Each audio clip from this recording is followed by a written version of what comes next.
Hello, everybody, and welcome to the Rolling Forward podcast. I just wanted to say real quick, I'm here with Edwin. Edwin, I'm super excited to have you on the show.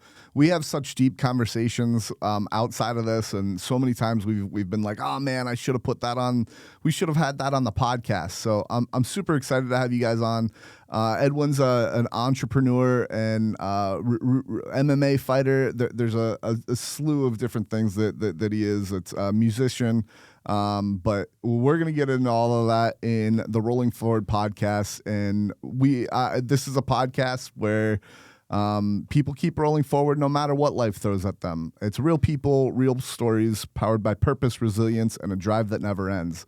I'm Zach Sikora. Spina bifida didn't stop me. It just gave me a better excuse to sit down while I take over the world. Today's funny shirt is I tell dad jokes periodically. And if you, I didn't create this shirt, but I do have funny shirts on my podcast t-shirt store. It's called rollingforward.printful.me. And if you have a funny shirt idea, throw it in the comments. The funniest might make it into the shop. Now let's roll into today's episode. Edwin, how are you, sir? I'm blessed. I got a question for you. Yeah. Do you have that, what you just said, spina bifida didn't stop me, just gave me an excuse to sit down? Do you have that on a t-shirt? I didn't. I don't. That's such a great idea. That's a good one. And That's a good one. Maybe to cater it towards towards like other people. It doesn't have to even just be spina bifida. It can just be like, whatever it may be that put you in a wheelchair just gave me an excuse to take over the world while sitting down. I love that. What about just like disability didn't stop me? It just gave me a better excuse to sit down while I take over the world. See? Yeah, something like that. See, that's a shirt right there. That's a good shirt. Oh, dude, that's awesome. Get that one in the works. If anybody knows a t-shirt designer, let me know, because I'm super busy with creating shorts and editing and planning the podcast, and also I have a day job. So it's that, dude. I have so many shirt ideas, and I want to get them all out there. And I'm also, the other thing is I'm colorblind. I'm colorblind too. Yeah, we'll talk about that. Yeah. I'm colorblind, and so like creating like the different font colors and stuff like that. It's like one of the reasons why I have this shirt is it's black it's neutral. I'm gonna be so honest with you. You need a woman to help you. I do. My sister and my mom, I feel like they come up with colors sometimes. Yeah, they be like talking about like teal. Yeah, and, periwinkle and turquoise. Yeah, I see like 3 colors. Yeah, exactly. And they talking about all these other made up colors. Oh, and this design. Yeah. So I'm red-green colorblind. You are too, right? Red, green, yes, but also my purple and blues I struggle with. Oh yeah, me too. And then I also struggle if it's a light green. Yeah, I can't tell it from yellow. Right. So. Yeah, same. Yeah. I do have to say though, I'm humbled by your introduction. Yeah. Musician is a stretch. I just play around sometimes. Okay. MMA fighter. I mean, that's a stretch too, because I never fought. That's true. I just like to spar. That's true. I just like to scrap a little bit. Okay. Before anybody comes to try to. All right. Try to beat me up. Well, you can grapple with some of the best, at least here at the gym, and yeah. So I don't know. You got a lot of experience in the MMA space, but yeah, you've never fought. Let me start with this. Why haven't you fought ever? Man, so I had 2 scheduled. Really? Yes. One of them, the opponent dropped out, and the other one, the whole like bout fell apart and got canceled. Oh. And that was the time. So at that time, I was a apprentice, and I was broke. Yeah. So like I didn't have anything better to do but be training all the time. Right. So I get off work and all I want to do is train. Right. So my mind was in that space. At this point in my time, in my life, now I'm an entrepreneur. I hate to say I'm older because I'm not that old, but like you're not. The way that my life is structured is older now. Yeah. To where like it's not as appealing. Yeah. As, like I had like some young, hungry energy in me. Yeah. Around like, let's say 19 to like 23. Yeah. That was like, yeah, I'm trying to get in the ring and scrap somebody. Yeah. And yeah, as weird as it sounds, because I'm only 25, a lot of my mind is not pressed with getting in a cage to prove myself. Like, we can spar. Yeah. Anybody. Yeah. We can spar. But, like, do I need to do that? No. Mm-hmm. Now, sometimes when I'm training, I do be like, I can do it. Yeah. Yeah. But the desire and the need to do it is gone. At that age of being a real, like, young man, almost trying to prove himself. Yeah. I needed it. And I was like, I got to do it. I got to do it. Right. Is it almost because it sounds like it's because you're busy? Like, some people don't want to do it because, like, the brain damage that you can get from it, or just the injuries that you could have. Well, busy is part of it too, but also, so at that point, like, all right, so I'm an apprentice. I don't really have, like, I don't have a career set up, right? I don't really have too many obligations or responsibilities. So I don't have much to lose. Honestly, personally, I think that it's a lot easier to fight when you don't have anything to lose. Sure. If you're a millionaire, you you know how hard it is to fight? Yeah. I mean, look at Conor McGregor, right? Yeah. When Conor McGregor was broke, he was killing it. Yeah. Right? But he got some money. Right. Why would I could go chill on my yacht. Why would I fight? Now, that's a stretch. I don't have a yacht or anything like that. But just like having so many more adult responsibilities, that being the business, business is number one. Yeah. And just growing to where it's like, all right, if I beat him up, what? You know what I'm saying? Yeah. So I think it's a little bit just aging out of the mentality. Right. And before there was a lot, just, I was just like, I felt like I almost needed to prove something. Yeah. And now I guess maybe I've grown past that too, where I'm like, I don't need to prove anything to you. Mm-hmm. You know what I'm saying? Yeah. Cool. I like, if I think I could beat you up, we can spar and I can prove it there. Right. But, like, I don't have to get in a cage in front of everybody and do this whole theatric thing. You know what I'm saying? Right. Yeah. But we can still, if you think you got hands like that, we can still spar. Yeah. So I guess that's part of it, because I definitely still love it. Mm-hmm. But I guess the need of the show, and especially because I never had a desire to make it a career. I just loved it. Yeah. It's fun. Yeah. But it's fun and it's so good for your mind. But because I never had a desire to do it as a career, it's like it's not like, oh, I got to do this. I got to do this. Yeah. So real quick, can you introduce yourself? Like, what your first, last name, who you are, what you're about? We've kind of touched into that a lot already, but if you could just give like a 10,000-foot overview. Okay. So my name is Edwin Segbafia. Say that 10 times fast. Segbafia. And I'm a aspiring, or I guess I'm an entrepreneur. I'm an entrepreneur. Yeah. I'm not a musician. I like to play around on the keys though. Okay. Piano, a little bit of bass. Okay. And then I love traveling. I love experiencing culture. Yeah. I love my family. Yeah. I like exercising and competing. Yeah. In general. Yeah. Okay. So you sent me a 10-minute video of kind of. Oh, I got two more things. Yeah, go ahead. I love learning from people and I love helping people. Dude, me too. Yeah. That's awesome. Being blessed and being a blessing to people. Yeah, that's awesome. You get it and then you got to pass it forward. Yeah, right. Yeah, dude, that fits a lot of the theme of people that I've talked to in the past, on past episodes and stuff like that.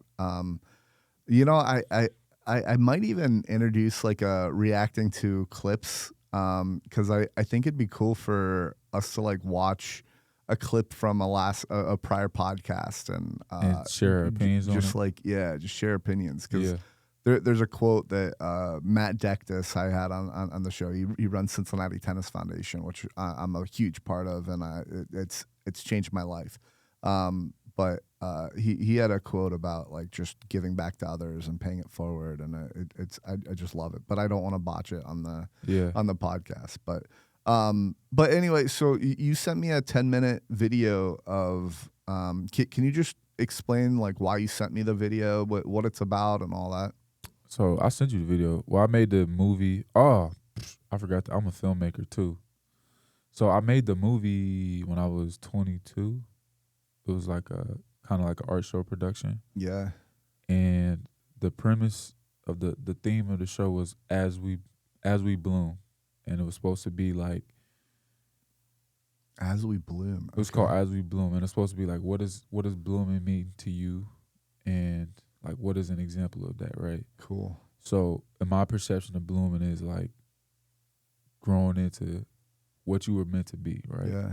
So, I decided to interview 2 older men who I have great respect for that have quote unquote bloomed already, right? Mm-hmm. Like they've grown into the man that they have either dreamed of being or they learned that they wanted to be. Yeah. So that was the premise behind the movie.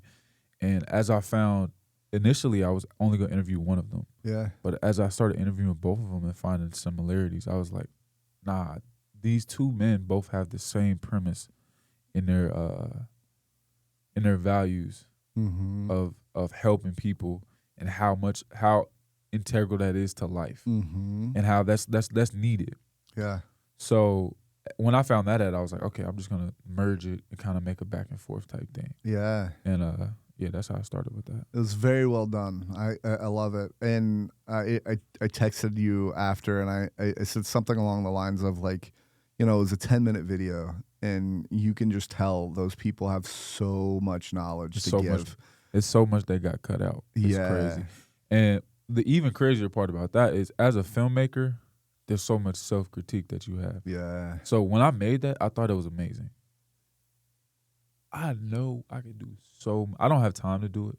Mm-hmm. But if I had time, I could make a movie that makes that movie look so bad. Yeah. So, but that's the beauty of creation and evolution, right? Because when you create stuff and then you're able to look back and critique it, it's the same as like in the gym, right? Yeah. Like you look at the first jab you threw, and you look at your jab now, right? And you're like, that was pitiful. But at some point, that was your best jab. Yeah. And I kind of feel like that about the movie. Like, I thought that was the stuff. When I dropped that, I thought I was going to, what do they call that? What's that film festival in Italy? Cannes or something? Oh, I don't know. I thought I was going Sundance. I thought I was going to Sundance. I thought I was the man.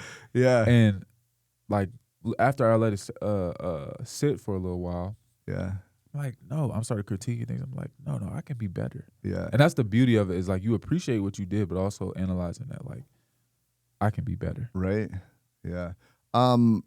So I love that. I'd love to actually pick your brain about like shorts that I've created and stuff like that, and how I can make them better.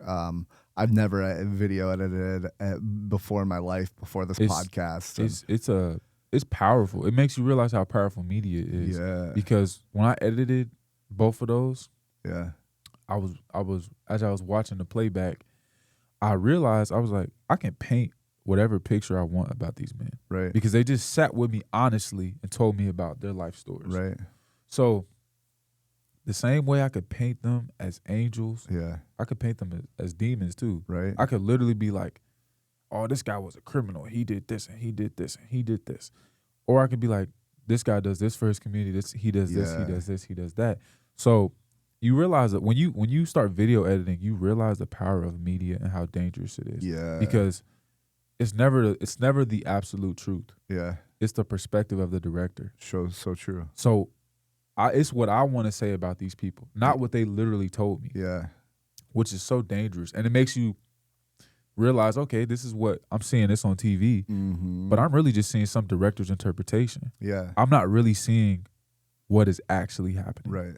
So that's one of the reasons why I like this long form so much, is because like it's unfiltered. It's unedited. Right. And now, is there potential for me to create segments that might be a little bit more professionally done? Clip it. Yeah.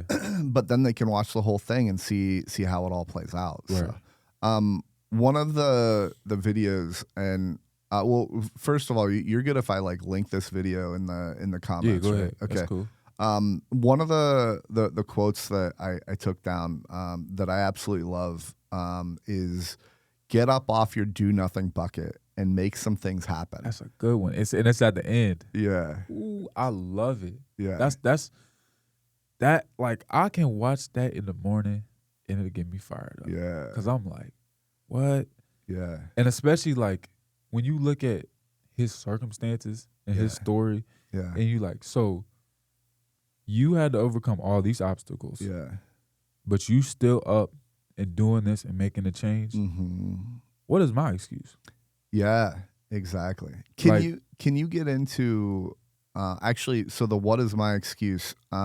I love that. I want to get into that because that's like a theme that I like to talk about on the podcast, specifically around like disability and all that. But can you just really quick talk about who these people are that were in there, what their circumstances are a little bit, and just so the viewers can understand like a little bit more of like who these influential people were in your life? Definitely. I think this will be a good opportunity, for future videos to clip some of the videos. Yes. Clip like portions of the documentary, because then we could provide like a visual. I agree. This is what you need Jamie for. Yeah. I actually think I possibly can in like the short videos that I have. But you're right. Like right now, I don't put anything over top of it. I don't do B-roll or anything like that. So. But this is what you need. If you was Joe Rogan, you'd be like, hey, Jamie, pull this up. Yeah, exactly.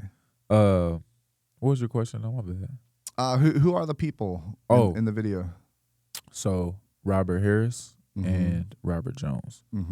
Robert Harris is 78. Or he might be 79 now. Okay. And he teaches chess everywhere. I mean, like rec centers, juvenile detention centers, churches. I mean, he teaches chess everywhere to everybody. So he's just a chess teacher. He also, don't quote me on it because I don't remember exactly what it was, but he did something for the reform for either public transportation and disabilities. Cool. I don't remember exactly what it was. I should have asked him before I came up here, but it's all right. And then he just helps people, honestly. He's just a busybody. Yeah.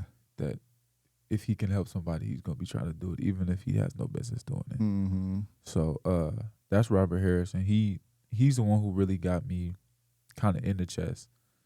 And made me realize the value and the decision-making skills that you gain from playing chess. Yeah. Robert Jones. Yeah. That's Coach. You know Coach. Coach, yep. He's our MMA trainer. Yeah. He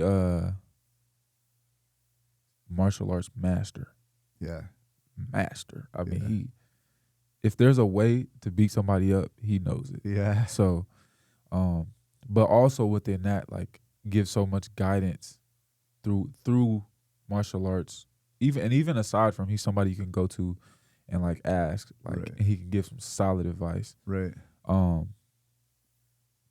And has a fascinating story as well, as far as like what he's come from and what he's overcome. For sure. And the perspective that he's gained from that to being, now that I've overcome this, I'm going to help everybody else. Yeah. So, and I think that's the thing that draws them together. Yeah. Is they both have that similar story. Yeah. And they overcame different things, but both of them are like, I overcame this. It was a great challenge for me. Yeah. Now I'm here. Right. And I want nothing more than to spread this and help everybody else so they don't have to overcome what I overcame. Yeah. And it's a beautiful sentiment. Sure. That makes you be like, I need to help somebody today. Yeah. So, and he has that quote, get up off your do nothing bucket and make some things happen. Yeah.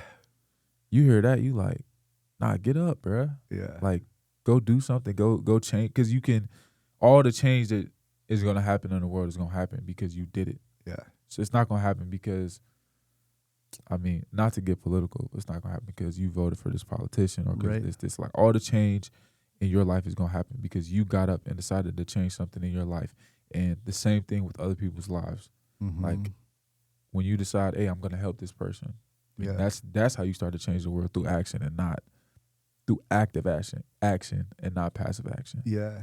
Active action, not passive action. I love that. Yeah. That's so true. Like, I mean, what you can do in your life is so much more important. And what you can do with and for other people in your own life is so much more important in some ways than voting and all that. So than voting, or like, what are you watching? Like, no, like, the question has to be, what are you doing? Right.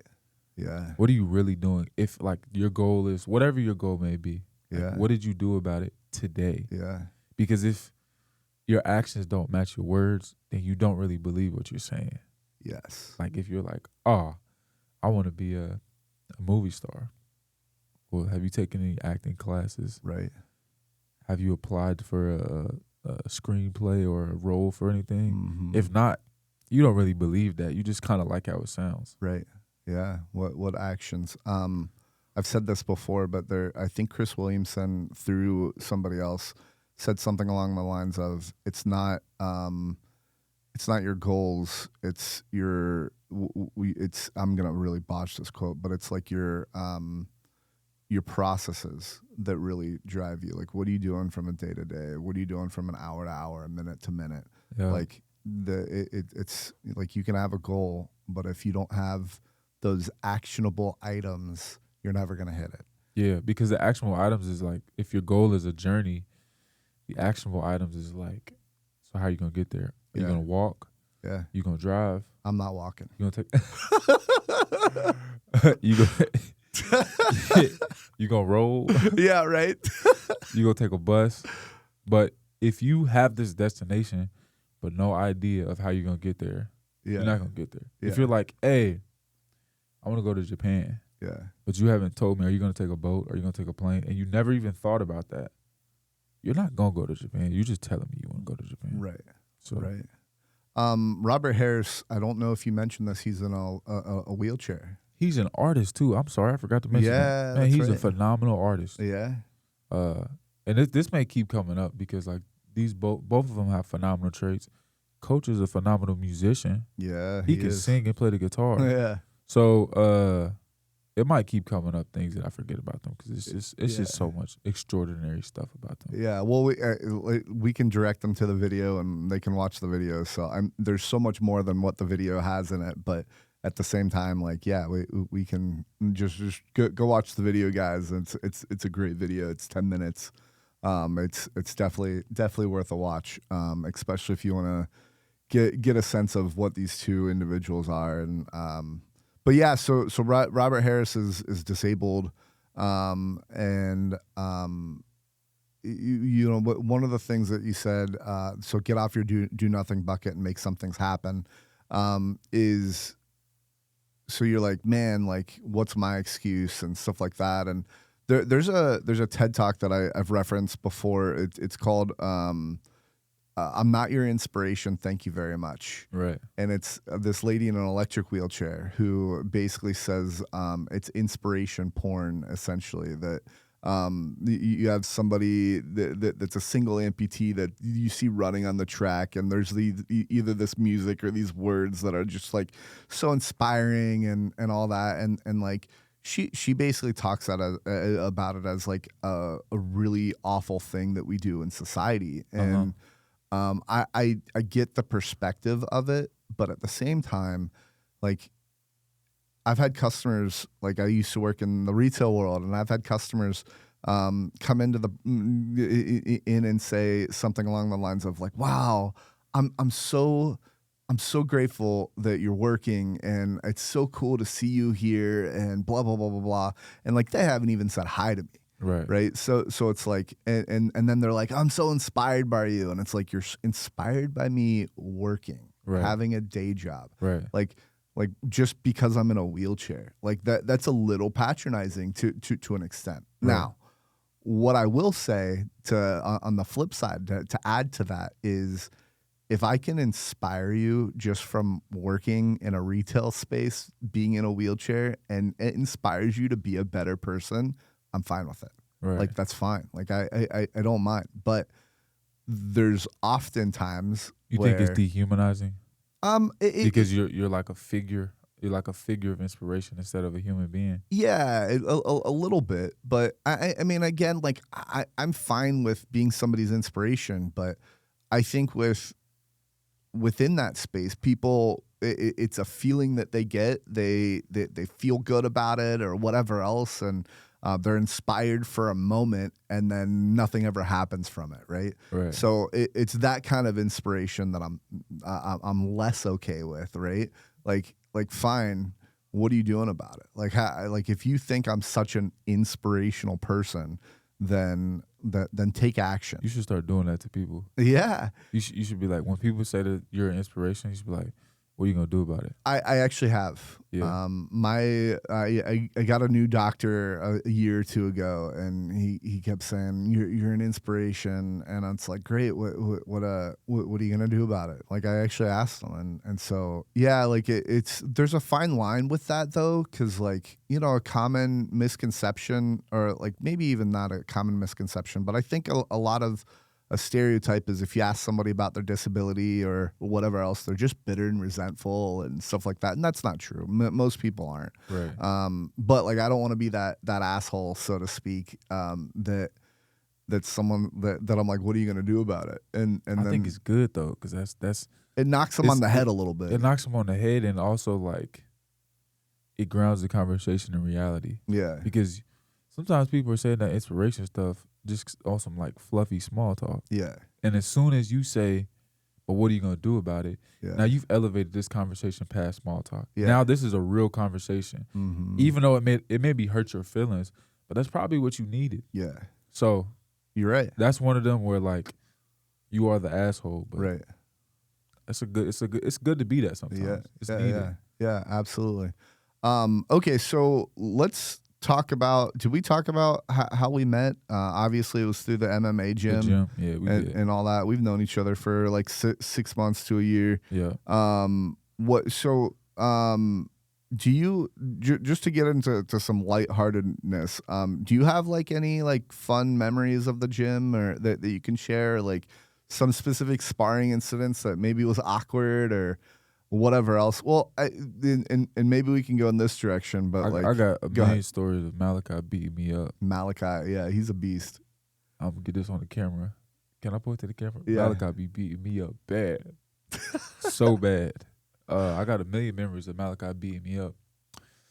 Let me think of any other ones. I mean, it's always, I don't feel like there's any stand out though. Everything's just kind of, just always good energy. Yeah. Always good energy and good work. Yeah. It's definitely a place of refuge. If you're having a rough day, that heavy back therapy is different. Yeah. Like you could really just let it all out. I can't say any specifics that are like. Yeah, so let's get into this. How long have you been doing MMA, and what got you into it? So, 6 years. That's it? Okay. Yeah. I thought it was longer for some reason. I thought you were like a baby. Maybe 7. Okay. Between 6 and 7. Yeah. What got me into it? So, I trained at Vision for a little bit when I was 18. Okay. I just wanted somewhere to train. And then me and Malachi went to elementary school together and a little bit of high school. Mm-hmm. So he told me about his gym. Mm-hmm. Came through and it was cool, and I've been training ever since. So. Yeah, that's awesome. What's your favorite part about MMA? Or one of them? I would say the desire to push yourself and the discipline required. I would say like same thing about them old school martial arts, right? So the old school martial arts, there's a lot of self-reflection, self-growth. Yeah. So in the same day, you're going to feel like this and like this. Yeah. So you balance your ego. Yeah. Because you're going to get humbled and you're going to get encouraged in the exact same day. Right.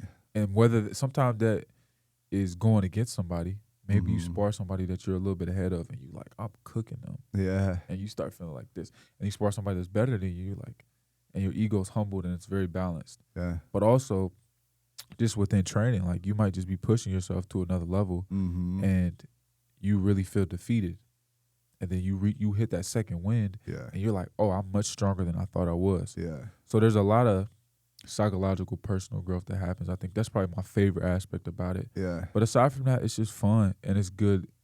There's nowhere else where you can get. In this society we live in, it's very, you have to be this and you have to be that and you have to be this. Yeah. In the gym, you don't have to be anything. Yeah. You just scrap. Yeah. You just scrap and let everything out. Yeah. So it's super free too. Yeah.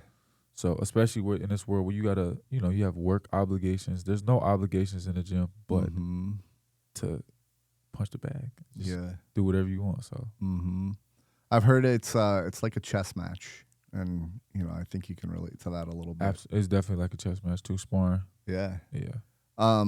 Okay, so let's talk about earlier than MMA. Like who were you as a kid? Where'd you grow up? What was life like? So I was born in Newport News, Virginia. Okay. But I moved here when I was 2. Okay. Then I lived here till I was 15. Then I moved to Saudi Arabia for 2 years. Okay. And then moved back here. And I've been back here since then. So you moved here. You moved to Saudi Arabia with your parents, I assume? With my dad. And you speak Arabic now? Barely. Barely? Okay. I wouldn't say I speak Arabic. I can like flirt. I could cuss. Yeah. I could just two get most into important things. Yeah, I could just get into trouble. I used to be able to read. It's really getting away from me. Okay. Interesting. So I could write a little bit. Was it for work that your dad moved there with you? He's a physics teacher. Okay. Oh, okay. Yeah. And so he just decided to move there to teach? Yeah. Interesting. Okay. Any fond memories from your childhood or?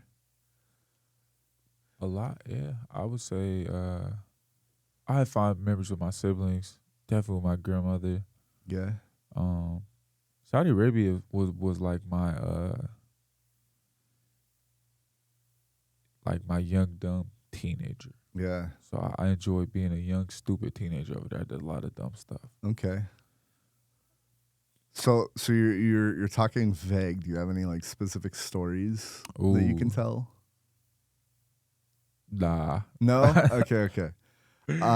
That's okay. So you've got Robert Harris that how long have you known Robert Harris for? I want to say 7 years. I met him the year I got out of high school, I believe. Okay. So these are two of the most influential people in your life now. When you were a kid growing up, who was influential in your life? That's an amazing question.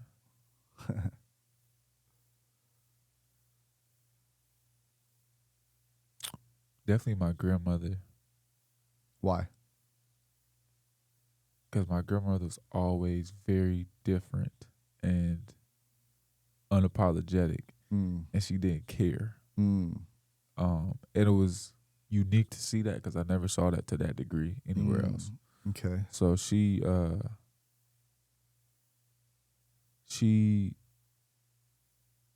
was her. She was just her, regardless of whether it was quote unquote right, whether it was quote unquote socially correct. Yeah. And seeing that as a child, you just kind of see it, and she just is who she is. But as I got older, it allowed me to kind of be like, I don't have to fit in any of the boxes required. I can be absolutely whatever I want to be. Yeah, that's awesome. So I would say that as a child. And I would think what's interesting is as I reflect, I met both of them around the same time period. Yeah. And I know that when I got out of high school, I was seeking some type of mentorship. Yeah. And some type of guidance because I kind of knew, and especially because I wasn't going to college. I was very aware that I'm not uneducated, but I'm unexperienced. Sure. I need some people's wings to be under. So that was kind of intentional in them and kind of realizing like, oh no, these are two older black men who have went through the what do you call it? The hills and valleys of life. Yeah. And have gained some type of understanding. Right. And I need to. And there's another one. I have another mentor named Lou Arnold. Okay. And he's a business owner. And we can talk about him later too. But I kind of made that realization. Yeah. And especially me and my father have a great relationship. Yeah. But he lives in Saudi Arabia. Oh. So, we talk on the phone. But as far as like seeing like a successful black man. Yeah. And like in front of my face. Right. Those three were the big ones. Yeah. And being able to see it made it like you were talking about me being 25 and being an entrepreneur or being accomplished. Yeah. It's only possible because of them. Wow. Because I saw that. Like I saw it and I'm like, okay, so this is how you move through this society. in a sustainable way that allows you to grow and be better. Yeah. And I mean, as you learn that, you're able to replicate it. It's literally like I see it and I'm gonna do it. Right. But my next responsibility is to teach it to somebody else. Yeah. Because the knowledge isn't mine, the wisdom isn't mine. But somebody else needs it, just like I needed it bad. So So I think so. I'm fascinated by psychology in general, right? But I think one of the fascinating things about you is you are, I'd say, ahead of the curve. Excuse me. I'd say you're ahead of the curve than most 25-year-olds, and it's baffling to me that really in 7 years of like you learning all this, learning from these people and all that helped you get there. But I missed a mentor. Can I drop him? Go ahead. Yeah. Joe Glisson, JTL Electric. Okay. He taught me about 75 to 80% about what I know about the electrical business. Cool. Because there's a lot of people in the electrical business that don't like to share information. He's also always been very liberal with me and took me under his wing from a career perspective. Yeah, yeah. And I definitely wouldn't be where I was at without him at all. Awesome. You know what? Why we not? Let me keep going while we name dropping. Yeah. Inspirations. Surely my dad. Yeah. Because without my dad, I would have never went to Saudi Arabia. Yeah. And I would have never had that cultural experience because that was a life-changing experience and making me more of a seeing the world from a global perspective and not just an American perspective. Yeah. Because that allows me to move way different. Yeah. Let's go deeper on that. What cultural differences that you notice that were like, oh? Well, first of all, so my dad is from Ghana. Okay. So the household I was in, majority of my life was an American household. But for those years, I was in a Ghanaian household. That changes it. Number two, I went to international school. So I'm going to school with people from, there's people from Saudi, from Pakistan, India, China, Philippines, Colombia, like everywhere. Yeah. So it changes your school. My school kind of felt like the UN a little bit. Okay. Just everybody's there. Interesting. So it changes. It makes you grasp that realization. You let go of a lot of stereotypes. So you're like, all right, maybe before I had this preconceived notions about Latinos or Indians or whatever, and you come to the realization that there are Indians, there are Latinos, there are Arabs, there are Africans. Out of all these groups, there's some trash people. Yeah. And there's some good people. Right.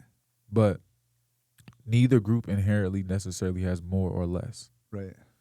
They're just people. But you can't just be like, oh, he's that, so he's good. Right. Or he's that, so he's bad. But you just realize that, like, nah, you go through any of these society and you have people with good moral fiber and people with less moral fiber. Yeah. So now when you, like, meet somebody, you're like, all right, I'm not going to judge them by whatever. It's more like, let me get to know this person. Let me get to know you. Because I'm not going to be like, oh, you're Arab, so you're a good guy. Yeah. No. Or you're Arab, so you're a bad guy. Yeah. Neither of which is true. When I smell you out, I'll be able to know. Yeah. So that world perspective that he gave me from having that experience, priceless. Because that changed my life. Also, going to that echelon of a school, because I went to a private school there, and being around all these people who education is everything and forward moving is everything. Yeah. That got me out of like the mindset of like survivalism, and just like struggling and just trying to get by. And like, no, let's not just try to get by. Let's build something grand that we can push forward and we can move. Right. Because, and all these people are immigrants too, so they have that immigrant mentality. Because you have to think about even the psychology of an immigrant. Like, even if, like for you, right? Let's say that the U.S. was on a downfall, right? It's burning. You can't get good jobs. The economy's trash, and worse than now, like really, really trash. Right? Yeah. How much it would take for you to be like, you know what? I'm gonna pack up my whole life, and I'm gonna go to another country where I don't understand the language, and I'm gonna figure it out. All on hope and dreams. Yeah. You know how much? A lot. Yeah. You gotta like have balls. You know what I'm saying? So the majority of the people in that community were, and people who did it and did it successfully, and now are affluent people.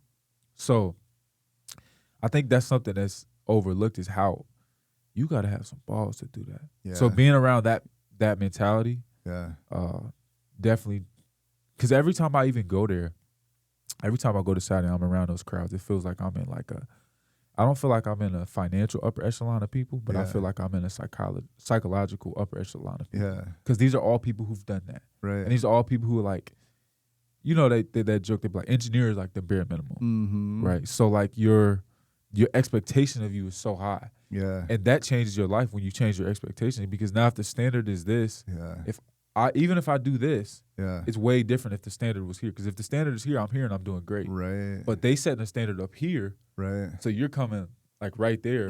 And even though you may not meet their standard of excellence, you're reaching a different level of excellence because of the new standard. Yeah. So that was a priceless experience, culturally, psychologically, in so many ways. And it also got me to travel. It made me realize too, there's a lot of places to live that you don't have to live in America. Right. My bad. I had to burp. Yeah, you're good.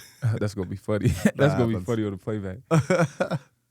So, my father, my grandmother, my mother has taught me a lot about how to navigate the professional world. Yeah, she taught me a lot about professionalism. Because she's a nurse practitioner. Okay. So she's always been super professional. Yeah, and showed me how to kind of move through those circles. As well as how the value of connecting with people and utilizing your community. Yeah. So, all the things I know are not from me. Right. Like, I'm just blessed with phenomenal people around me, whether I put them around me or they got put around me. Yeah. I just have crazy people around me. Right. So, if I could ask, it sounds like your parents are not together. Nope. And was that as a kid that they broke up? Or? I think I was 12, so like 12. 2012. Okay. Yeah. Did that help influence who you are today at all, or change any perspectives? Of course, it changed perspectives. I mean, it always makes you distrust people more. Oh, I feel like interesting. That was me personally, but that's what I would say is the most prevalent thing that came from that for me was distrust. Yeah, because you go from let's say, I have a great example. Yeah. Let's say in the Civil War, right? Yeah. In the Civil War, if the country split up, right, you go from one law to two sets of laws. Oh my gosh, that's a great analogy. Two sets of laws that don't match up exactly. Right. So, and if you're here at this point, and imagine you travel back and forth too. Yeah. So if you're here, now you have to follow this set of laws, and then you come back here, and now you have to follow this set of laws. Yeah. And both of them are saying that these are the correct set of laws. Right. So there's this distrust of both laws, and you almost come up with your own law. Right. So, and especially the fact that this used to just be one set of laws. Right. So I think that's a confusion.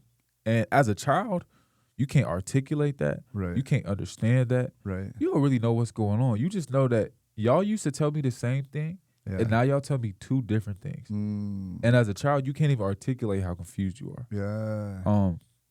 And I would say that's probably why lashing out happens, right? I mean, that probably has a lot to do with my young, dumb teenage stuff. Because I'm like, maybe you just confused. Yeah. You don't know how to express it, so you just do stuff. Right.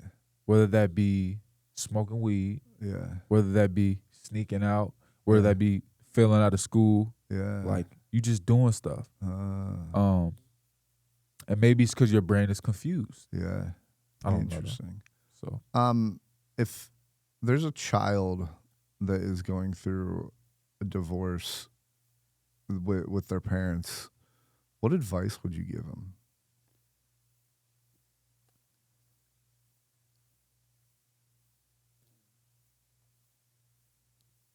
Ride it out.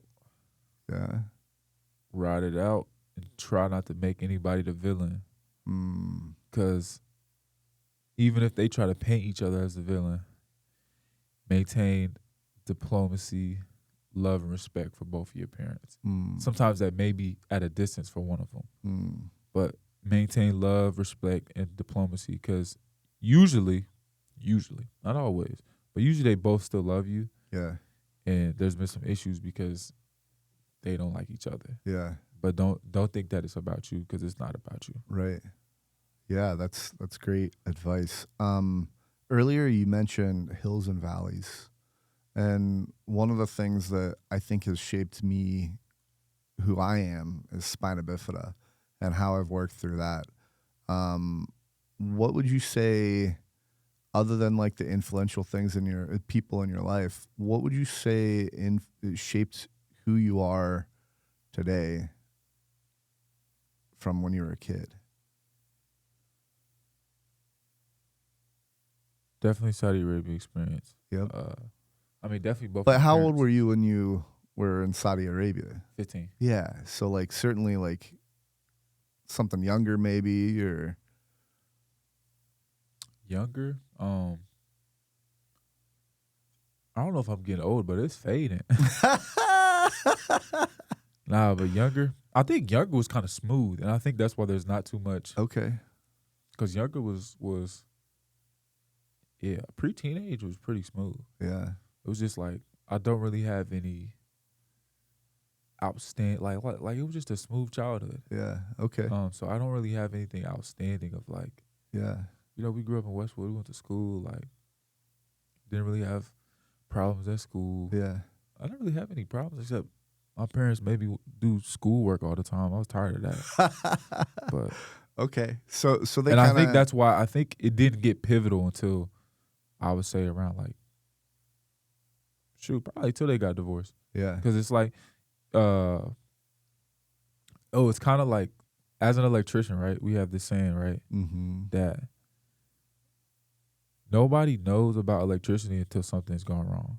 Ooh. So, like, for example, you can't see it, you can't smell it, and you can't hear it. Yeah. If you see some electricity, if you smell some electricity, or if you hear some electricity, there's problems. Yeah. But on a normal day, we shouldn't know anything about what the electrician did. It should just all magically work, right? And you should be able to not think about it. Yeah. I would say it's the same thing about my younger years of childhood, right? Yeah. We didn't have any problems. We didn't have any rough roads. We was just, so it's like, there was not really any cognizance of it. I'm just living life and it's smooth. Right. So. Yeah, I mean, again, watching that video and Rob talking about his childhood, and I think it was the Bronx, right? Yeah. And growing up in the Bronx, it's just like, whoa, like I lived a completely different childhood than that. Like I can't imagine the things that he saw or went through that. And again, like, again, psychology here is like, because you're 25 and you're so like developed, that sounds weird, but you're so Pause. Yeah, right. Pause. We'll edit that out. No, we won't. But you're so like, again, you're so far along compared to other 25-year-olds. And by the way, I worked in the retail space, so I've met all ages of people, and you know, I could, like, and where I worked, I could really dive into where that person was at their life, you know, and some of it was very personal conversations and whatnot, and like, you know, I'm surprised. I guess I'm slightly surprised to hear you say you had a relatively good childhood and all that, because sometimes it takes those valleys to get you to where you are today. I mean, look at Elon Musk and how he talks about his childhood. I think he had an abusive father and stuff like that. And those things were like the motivation to get him out of those situations. Right. So I think that's one of the blessings of mentorship, though. That's so true. Is because, so I didn't live Coach's life or anything close to it. Yeah. But when Coach went through those things, he learned. Yeah. And he also has the grace to teach it. Right. So I can learn the lessons of that pain without that pain. Yeah. Because somebody who went through it and is open enough to share it with me. Yeah. So, and that's why I say that I am nothing without all these people that I just named. Yeah. Because whether it be my father's experience being an immigrant coming from Ghana, Yeah. right? Yeah. Or my grandmother's experience growing up in Turkey Creek, Mississippi in the 1950s as a black woman, right? Or my mother growing up in Bond Hill and trying not to be another hood kid, right? So, or Coach's experience in the Bronx, or Brother Rob's experience in the projects in Cincinnati. All these people's experiences, I can learn from them if I desire to, because they're open to sharing with me. Right. And that's why I say, yeah, I didn't have a childhood like that. Right. But I've been blessed with all these people with this wealth of knowledge that I can just reach out to. And that's why I say that I'm just a regular dude who just asks questions. I'll just ask questions. Yeah. That's it. Well, you know, it's also interesting. Just your mindset on that, I feel like is unique because, you know, I grew up with my parents saying, "Don't do this," and it's like, "No, screw you, I'm gonna do it." And you don't sometimes. I think a lot of people out there have to learn it the hard way in order to get better. Well, you know. Well, I can say part of mine can be figuratively learning it the hard way, because when I was 15, when I moved to Saudi Arabia, part of that was because I was about to fail out of school. So that was a little bit of a like tighten up second chance for me. Yeah. Because I wasn't getting along with my mother. I was definitely skipping class. Yeah. My grades it was getting low. I was about to fail out of Walnut Hills. And that's when my mom was like, all right, you can go to Saudi Arabia, you can go live with your dad and get your life together. Okay. So I kind of had that, but I kind of had that at 15. And so with my second chance coming at that age, after that, the mentality switched. Yeah. And it's like, okay, like, let's get it together. Yeah. So I was blessed to have, I guess, that stumbling block at a young age. And not only the stumbling block, but I decided to get back up. Right. So that's awesome. And I would say, too, the value of community and the value of learning from my elders, that is a super African cultural thing. So that 100% I owe to my father. Yeah. Because in Ghana specifically, there's this thing of the elders are seen as of wealth of wisdom. And so you reach out and you learn what you can learn from them. And you understand, you take a student role. You take almost an apprentice role in every way. Like you're supposed to, like if there's people older than you, you're supposed to wash the dishes. Yeah. Right? And it's almost like what I was talking about you. If you got an apprentice, right, you wouldn't pay them anything, but they're learning from you. Right. So they're gaining. Yeah. It's the same thing. So it's like, you know, you have to wash the dishes. You got to sweep. You have to do the chores. But at the same time, this person is going to be dropping game on you. They're going to be giving you wisdom. Yeah. So you need to to be in their presence, to soak it up and listen is a blessing. And as soon as and I have to say, like, that's 100% from my father, from the culture in Ghana. Yeah. As soon as you pick that up, you like, oh, like, coach knows all this stuff and I'm allowed to ask him questions? Yeah. What? Yeah. That's a blessing. Yeah. Or sure my dad knows this stuff and I can ask him questions. Or Brother Rob has been through this life. He's lived triple the life I've lived. Right. And I can just ask him questions. Right. That's a cheat code. Yeah. That's a cheat code. All I have to do is show them respect and ask them questions. Yeah. So as soon as you start to see that, then you start to build those type of relationships and you just there's no stopping. Yeah. There's no stopping. You are a very curious isn't the right word, but like you just want inquisitive, is that the word? Yeah, maybe inquisitive. Like you just want to learn. And like even like you came over and you installed 6 lights in my ceiling and it took you like 10 hours. Hey, don't expose me, bro. That's I was hey, just so anybody knows that it didn't take me 6 hours. It didn't take me 10 hours to do 6 can lights. We kept talking. I was about to get there. No, I had a disclaimer before people come from my business say that, it take you 10 hours to do 6 can lights. Like, nah, we definitely ate. We was talking for way too long. We talked the majority of the time, and it was like I was off that day or something like that. And yeah, you're supposed to be cleaning. Yeah, I was cleaning for a little. I was hosting a little get together. So yeah, I was cleaning, and like we got to cleaning. I only cleaned my kitchen during this whole time. So talking, just yapping. Yeah, and we were just yapping, and but like you'd ask me some questions that like we're just like. I've never had anybody ask me that before. He should be working. Yeah. No. but it was so interesting, and so like I as you were talking about like the culture from Ghana and like respecting your elders and stuff like that, like I think about at least the American society and like almost like man, like people don't do that anymore. At least that's my perception. They don't, and here goes another little shout out. I gotta say my grandmother too, right? So my grandmother's from Mississippi. That Southern culture, that is, yes ma'am, yes sir. Yeah. So that respect for your elders is crucial, but I don't think people realize the benefit in it. Right. Because people always, oh, I gotta respect you because you're old. Now, don't get me wrong. There's some dumb old people. Right. There's some dumb old people. Right. But by showing that, just general respect, there's a lot that can be gained from it because you don't know. Sure. Even the dumb old person got years on you, right? So even it's almost like, let's look at a fighter, for example, right? Even a fighter who's 5 and 35, but he's been in the game for 10 years. Now maybe he can't fight. Well, we can see he can't fight from that record, right? Yeah. But there's something to be. He understands this. He might understand this industry or how this game works better than you because he's been around for 10 years. Right. So if you just have a ear to listen, right, of somebody who's a vet, yeah, because you're a rookie. Yeah. Well, I'm a rookie. Yeah. You know what I'm saying? Yeah. Right.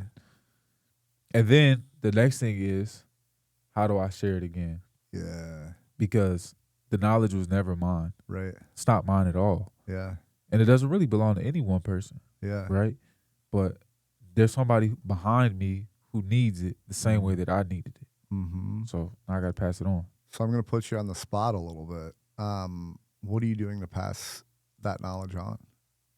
And what do you want to do? That's a phenomenal question. So what I want to do is, this is a little bit of a spoiler, but I'd like to start a trades program for inner city youth, because what I believe we have is we have a labor force issue as far as skilled trades, and we also have a lot of young black men in the streets doing stupid stuff. Yeah, I think we could fix two issues with one program, and that being we train young black men, give them a trade, give them a sense of confidence, something to believe in, and at the same time, we fix that labor gap. Yeah. So that's kind of one of my goals once my business is established. That's something that I would like to do. Yeah. As far as today, I can't say there's anything big except for if there is a younger man who ever crosses my path, I'm always trying to drop some wisdom on him. Yeah. Or if I'm ever like, what's your vision? What are your goals? I'm always trying to take the conversation there. I can't say there's a specific one, except there's Kendall. You know Kendall? I don't think so. Kendall comes to the gym all the time. Okay. So I always try to, if I can, drop an ear of wisdom or a little opportunity. So, yeah, that's it. That one's a definitely a work in progress, though. Yeah, because sure. It's kind of like I can definitely drop wisdom as I come across somebody's path, but as far as something consistent, that big thing, that's the goal. Yeah. But I have to establish myself as a contractor before I can even focus on that. Sure. So yeah. I that's kind of why I asked that, because you are only 25 and you're still learning a lot, and yeah, I mean, I still think you have knowledge to give people, but because even like if you look at 15-year-old me, yeah, there's me, 15-year-old me. 15-year-old me was an idiot. Yeah, same. Yeah, exactly. And if 25 and 15-year-old me could have a conversation, maybe 15-year-old me could skip a lot of trials and tribulations, right? Because just off some knowledge. So there's a question that I've asked people in the past. If you could, it's something like, if you could receive a letter from your future self, what would you hope to be in it? Like where I'm at? That's where what you'd want? Like where I'm at? Is that what you're asking? Yeah, like if you got a letter from your future self, let's say 10 years 10 years from now, your future self. What would you hope to be in that letter that's addressed to you today, Edwin, today? Like so you're asking like where would I like to be in 10 years? Or you're asking what do you mean by what would I like to be in that letter? So your 35, 40-year-old self writes you a letter and hands it to you where you are now. And it's like, what do you want it to say? Like, do you want it to say, keep going? Do you want it to say, hey, here's where we're at. You should have done this differently. Careful about this girl in your life. She's going to break your heart. Like, stuff like that. Like, I think it's hard to answer that question. It is. 35, 25. I think I can answer that 25, 15. Yeah. Because I can talk. I don't know 35-year-old me. I know. That's why I like that question. But so what would I like? What would 25-year-old me like to hear from 35-year-old? Yeah. And if you wanted to answer it with what would you say to your 15-year-old self now, you can answer that. Go either way. I think 15 would say, I think I could do 25 to 15. I don't know if I can. 35, 25, that's hard to conceptualize for me. Mm-hmm. But let's say 25 to 15.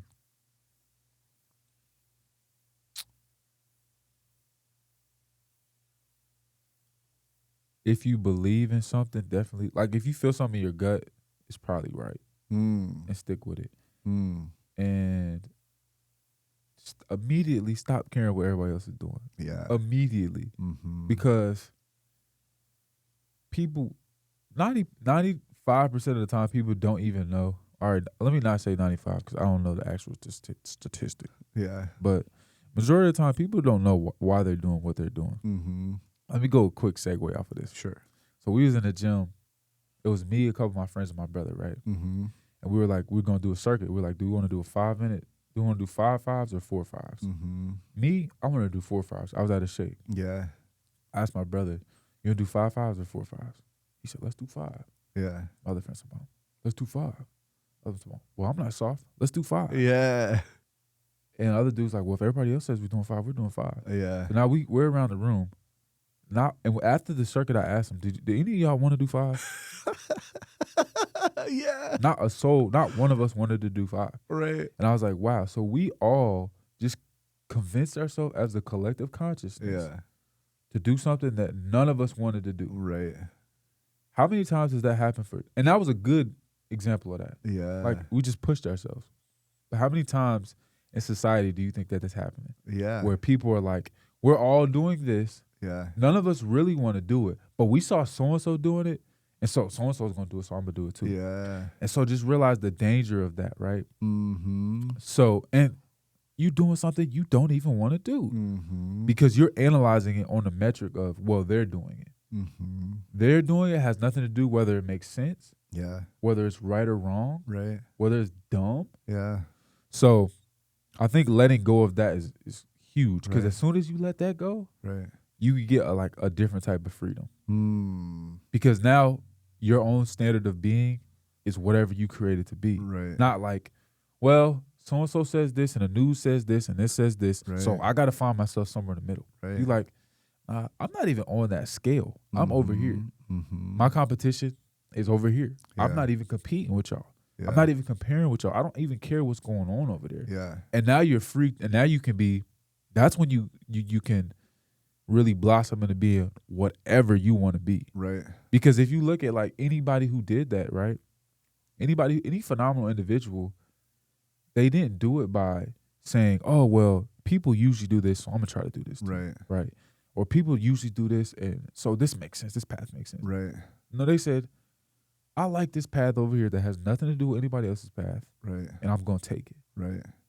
And where that risk goes is where that reward goes. Mm-hmm. So I would say that's another huge one. Like, stop caring what everybody's thinking immediately. Yeah. Because it don't matter. Yeah. At all. So here's a question. So there are that mindset can be good or bad, right? Like, that's true. I mean, if you look at like Nazi Germany, like how many people jumped on board? Probably because they were scared. You guys might have been making that decision because you don't want to be soft, right? Right. Or whatever the decision is, like that was a decision that you guys made that, like, if you look at that 10 years from now, are you really gonna remember doing one more circuit? And it's like, probably not. No, I mean, so that was a great example of that. Super positive example. yeah, But exactly. the normal of that is not good. It's not there. You're You right. go right there with Nazi Germany, right? Yes. Right. Or we could even talk about slavery, right? Mm-hmm. We talk about slavery. Well, Everyone's doing it. everybody doing it. Yeah. They got slaves. Right. I get some too. Right. So, and if that is where you set your standard of how to be wrong, how to be right, what makes sense and what doesn't make sense, you'll forever be moving like this. Oh, I love that. You'll be moving like this, and you'll never stand on anything. Yeah. Because you're just like, oh, well, time say this. Because let's go back historically and talk about, there was times when human zoos were socially acceptable. Yeah. Does that make it right? Right. No. No. Right? There was times when owning another human being was socially acceptable. Mm-hmm. There was times when it was socially acceptable to kill somebody based on their ethnicity. And I mean, that's arguable because we could say that still exists. Right. That 100% still exists. Yeah. But does that make it right because everybody else is doing it? Right. No. So when I say that, I say make your own standard of being and measure it, not based off of what everybody else is doing. Yeah. You know, it's so that's interesting. I'll say this. It's so easy to say that, but I think the execution of that is so hard because then it's like, okay, what preconceived notions have I thought in the past that I'm just going through the motions with now? Yeah. Like, how do you break yourself of that? I mean, because certainly you've developed into some type of way because of society and because of the lessons or whatever. I think it starts with a bunch of whys. Yeah, you're right. So when you're doing what you're doing, be like, why do I do this? Yeah. And really get to the bottom of why do you do that? Like, I love like, that. Do I do this because my father did it? Yeah. Do I do this because my mother did it? Yeah. Do I do it because it's our culture? Right. Do I do this because that's what everybody is doing where I live? Right. So, and as soon as you start asking why, then you can start attaching better whys to your actions. Yeah. And once you have attached good whys to all of your actions, Right.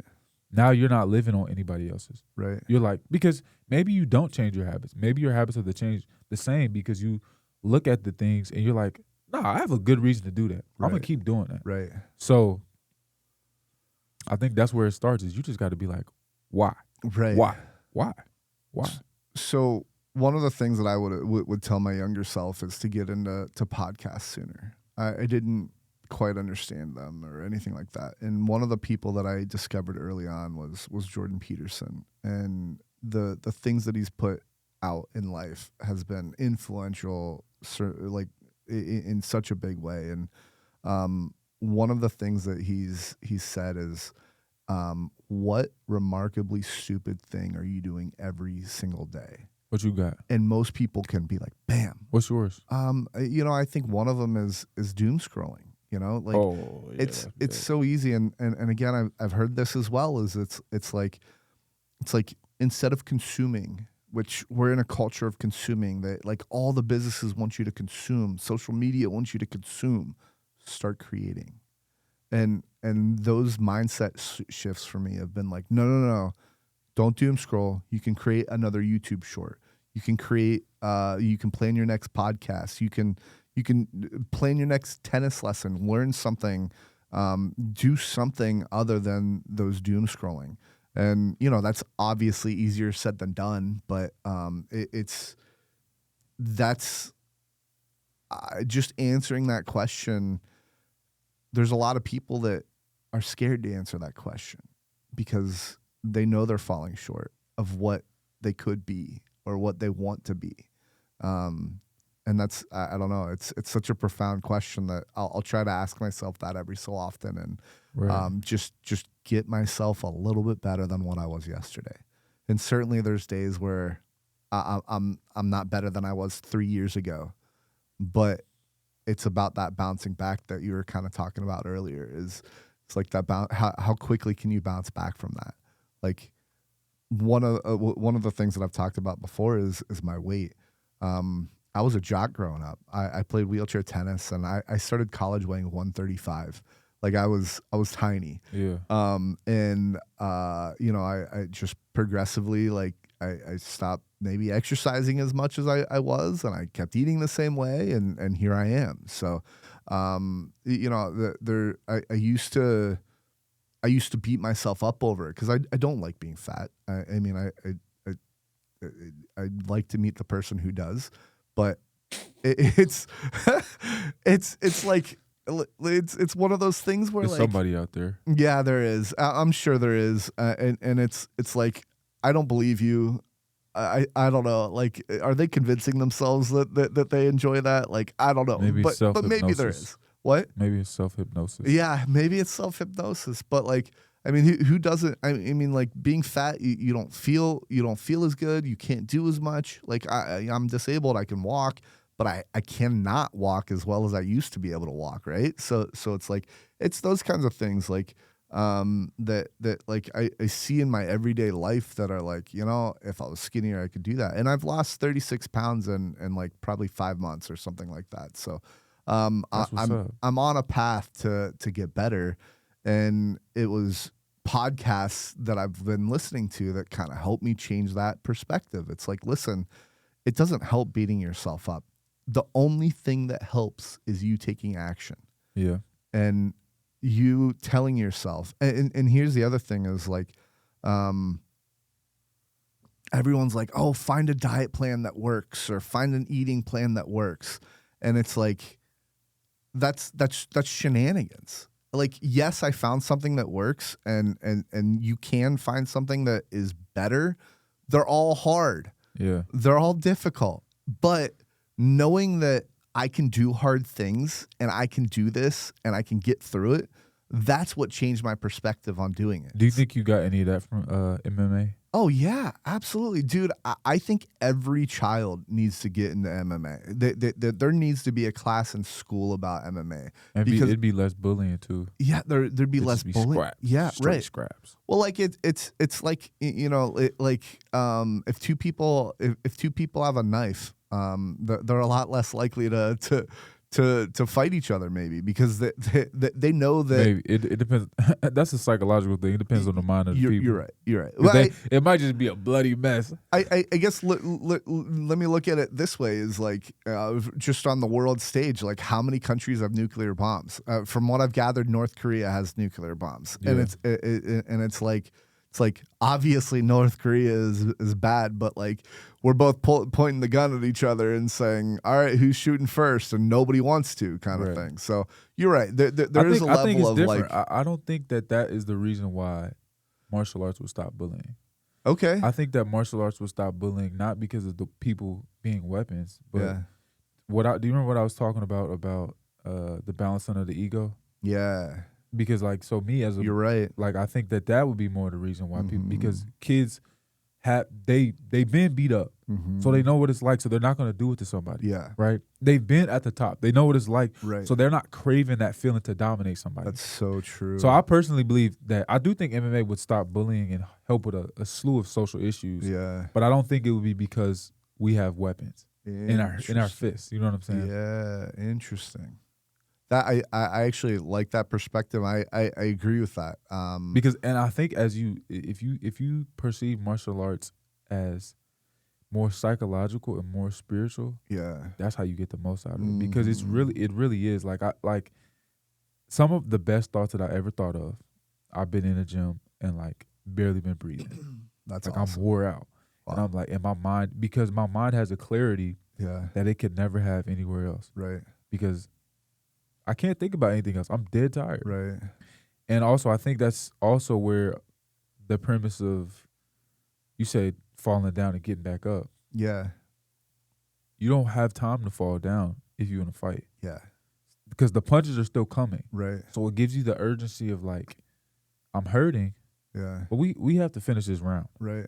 And when I finish this round, I can heal up. Right. I can get ice and I can get better. Interesting. But right now, while I'm in the middle of the fight, I need to throw something back. I can't just take it. Hey, I'm gonna tell you something. Malachi told me man, we were doing a bouncer drill, which is like, it's just rough. Yeah. You're getting ready for fight camp, and it's just rough. Explain what that is. I'm not gonna explain the whole thing, but basically you have to fight a bunch of people. Yeah. And you have to do a bunch of endurance drills. And so it's you versus everyone else. There's like a round, pretty much, and there's like a round where pretty much somebody throws punches at you and you can't throw punches back. You just have to do defense. Oh, cool. But I'm like dead tired, right? Yeah. And Malachi's like, yo, grandma was watching. You just go get beat up in front of your grandma? Oh, snap. And I was like, no, that's really what it's going to be like in the fight. Like, my grandma's going to be able to watch this. Yeah. I want my grandma to see me get knocked out. Right. I better get up. Yeah. I better get up. Yeah. Because I got it in me to get up. Right. And you don't even think you do until you do. You're like, nah, I could have got up. So I think that's another beautiful thing from martial arts is just like, stay in the fight. Yeah. Like it's hard. Yeah. But that doesn't mean anything. You're there and there's an objective. Yeah. Nothing else matters. You have to win. Yeah. You got to get out of there. Yeah. So one of my motivations for being for actually just getting into MMA was another Jordan Petersonism. He says, and I'm curious what you think of this quote. He says, "Be a monster, but learn how to contain it." And another probably more popular phrase is, "It's better to be a warrior in a garden than a gardener in a warrior." I like that's a good one. Yeah. Yeah. That's a good one. So, but like the whole monster thing is like, you know, you want to be formidable in life in general. And from whether it's you're just being a better communicator to, you know, if someone, to being able to protect your family, right? And I don't know, what do you think of that? Absolutely. Yeah. Absolutely. Yeah. Let's get into entrepreneurship a little bit. How long have you been doing that? How'd that start? What's your motivation behind it? So my initial inspiration was my uncle Ken. Okay. He lives in London. When I was 16, my dad took me to visit him. And he had an electrical contracting business. He just drove around in a van and told people what to do. He took off whenever he wanted, and he had a bunch of money. Okay. And I'm like, he's living the life. Yeah. How do I do this? Yeah. So after high school, I wasn't sure on anything for college. Yeah. And I wasn't keen on the idea of just going to go and just get some debt for what? So I was like, okay, maybe I'll try a trade. And then that memory kind of came back. I'm like, he was doing it and it looked cool. He was driving around in a van just telling people what to do, and he had a bunch of money. I tried until I figured out college. And I was like, no, this trade thing can be lucrative. And I'm starting to see like how much these owners are making. And I'm like, what? Some of these owners of these companies are multimillionaires? Yeah. What? Right. Okay, let me figure this game out. Let me figure this trade out, and then let me figure this business out. I'm on the second part trying to figure the business out now. So. Yeah. Awesome. What have been some of your biggest challenges in doing it? In the business? Changing your mentality from a tradesman to a businessman. Yeah. Because they're two different mentalities. A tradesman, you want to touch your work. You want to be attached to it. And you have so much pride in that. As a businessman, it doesn't matter if you touch the work. All that matters is that the work got done and your customer's satisfied and you got paid. Right. But so you have to kind of let go of and the tradesman, like, you like, oh, you a bum, you don't do no work, right? You're not in the field really getting it, like, and there's a respect and there's a rapport that comes from being a fellow tradesman. Of like, yeah, man, I get it done. I get down there, I pull wire, I run conduit, I get in ditches and run underground pipe. Like you feel tough, you feel strong, you feel bravado. Yeah. Which is cool and it's great. Right. And it's exciting. It's a great camaraderie. Right. But as a businessman, you kind of have to let go of that. And you don't get to be necessarily one of the guys anymore. Now, and realizing like, oh, as much as I love doing this work, it makes more sense as far as profitability for me to pay somebody else to do this work. Even though I want to get down in the field and do it, it doesn't make sense as a business decision. Yeah. So I can't make tradesman decisions anymore. I need to make business decisions. And I need to be more of an orchestrator than a worker. Because I get paid, say if there's a job, let's say the job pays $100, right? And I pay somebody $30 an hour to do it, and it takes them 2 hours. I'm only gonna make $40, right? However, I'm making $40 while I can be doing something different. Yeah. So I can make that $40. So even though my profit margin is cut more than in half, now while they're out there doing it, I can be finding more work. I can be bidding another job, right? But I can be mastering other things because my time is not tied up in this work. Yeah. Because if I do it and say I take the whole 100 profit, yeah, that sounds good, right? Yeah. But I take 100 profit, and my time is not free. Right. And you come to the question, what's the real sense of value, money or time? Right. Because if you can make less money, but you have free time, you can always just scale that. You can always just scale that until you make the amount that you want. But if your time is locked up, there's no scaling anything. There's no scaling me, right? Yeah. I can't make 10 of me.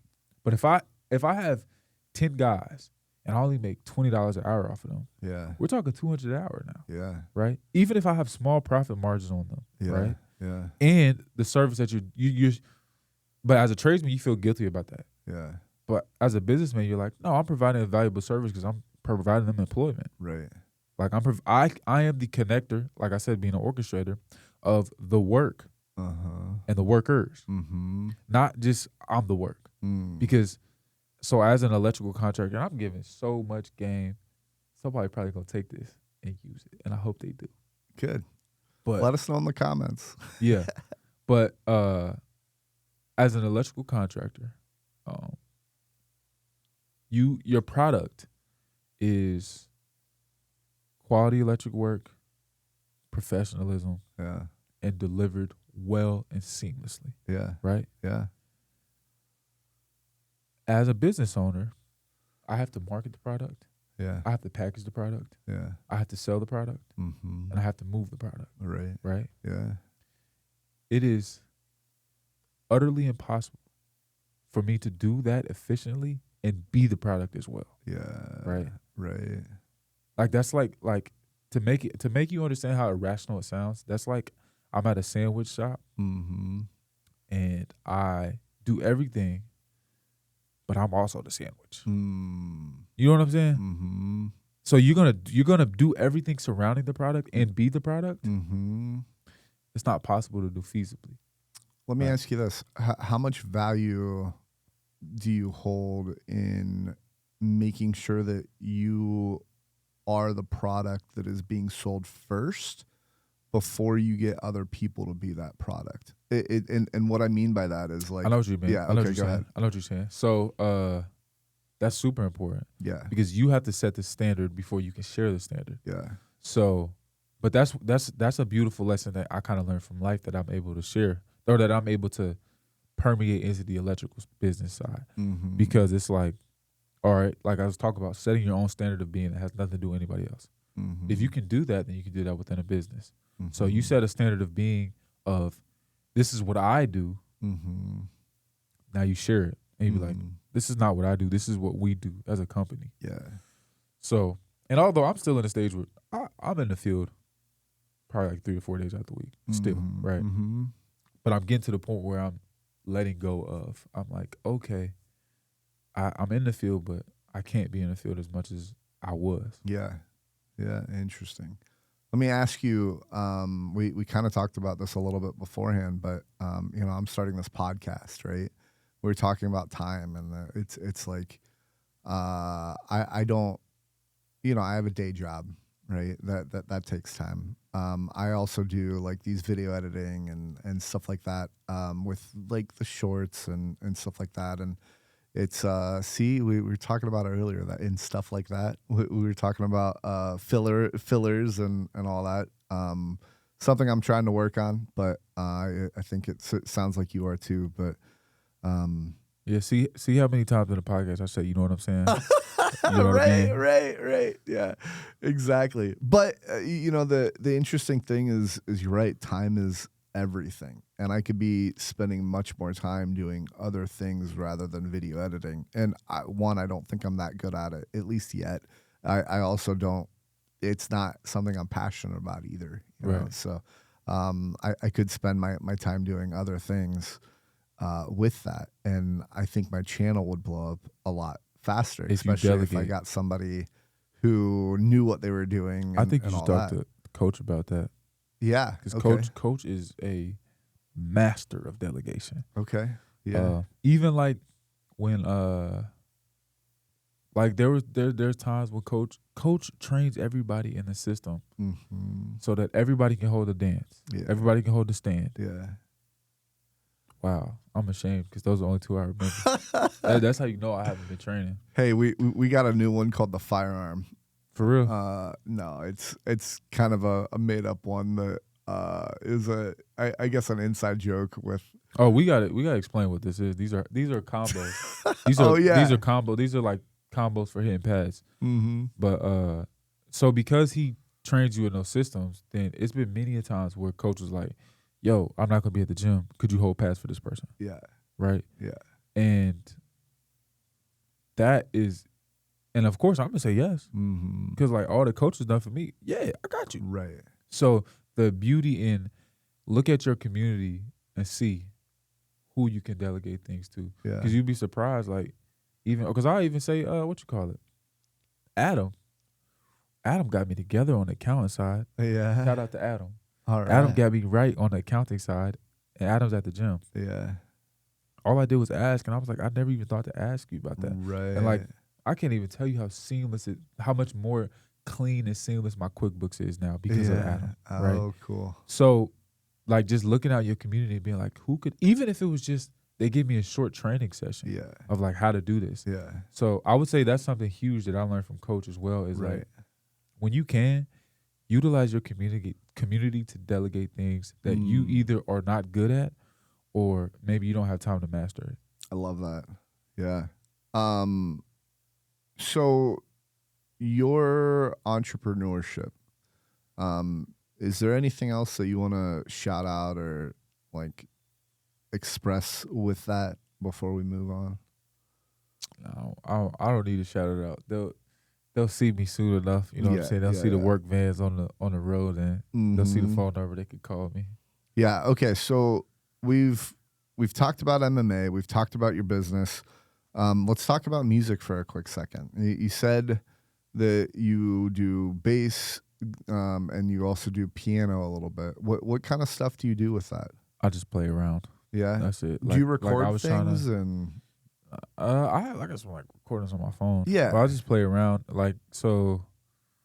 Yeah, I literally just play around. So like last in the wintertime, I was trying to learn "Ribbon in the Sky" by Stevie Wonder. Okay, I got like halfway through it, and then like kind of just freestyling over scales.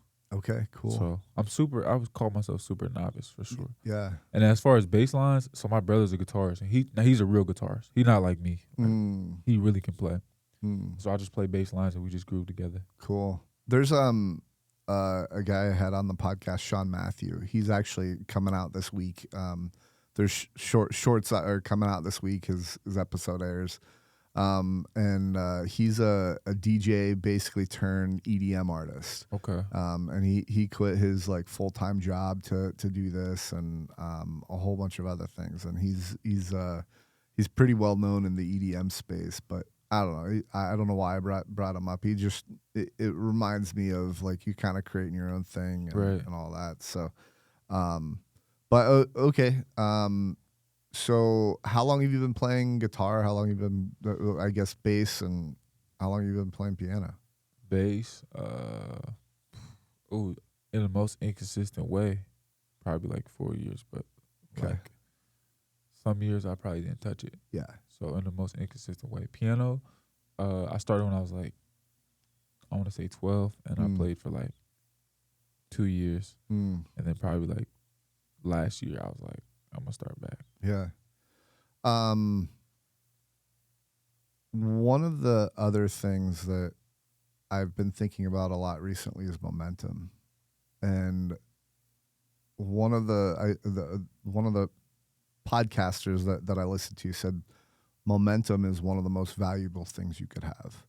Because if you lose that momentum, it's so hard to get that momentum back.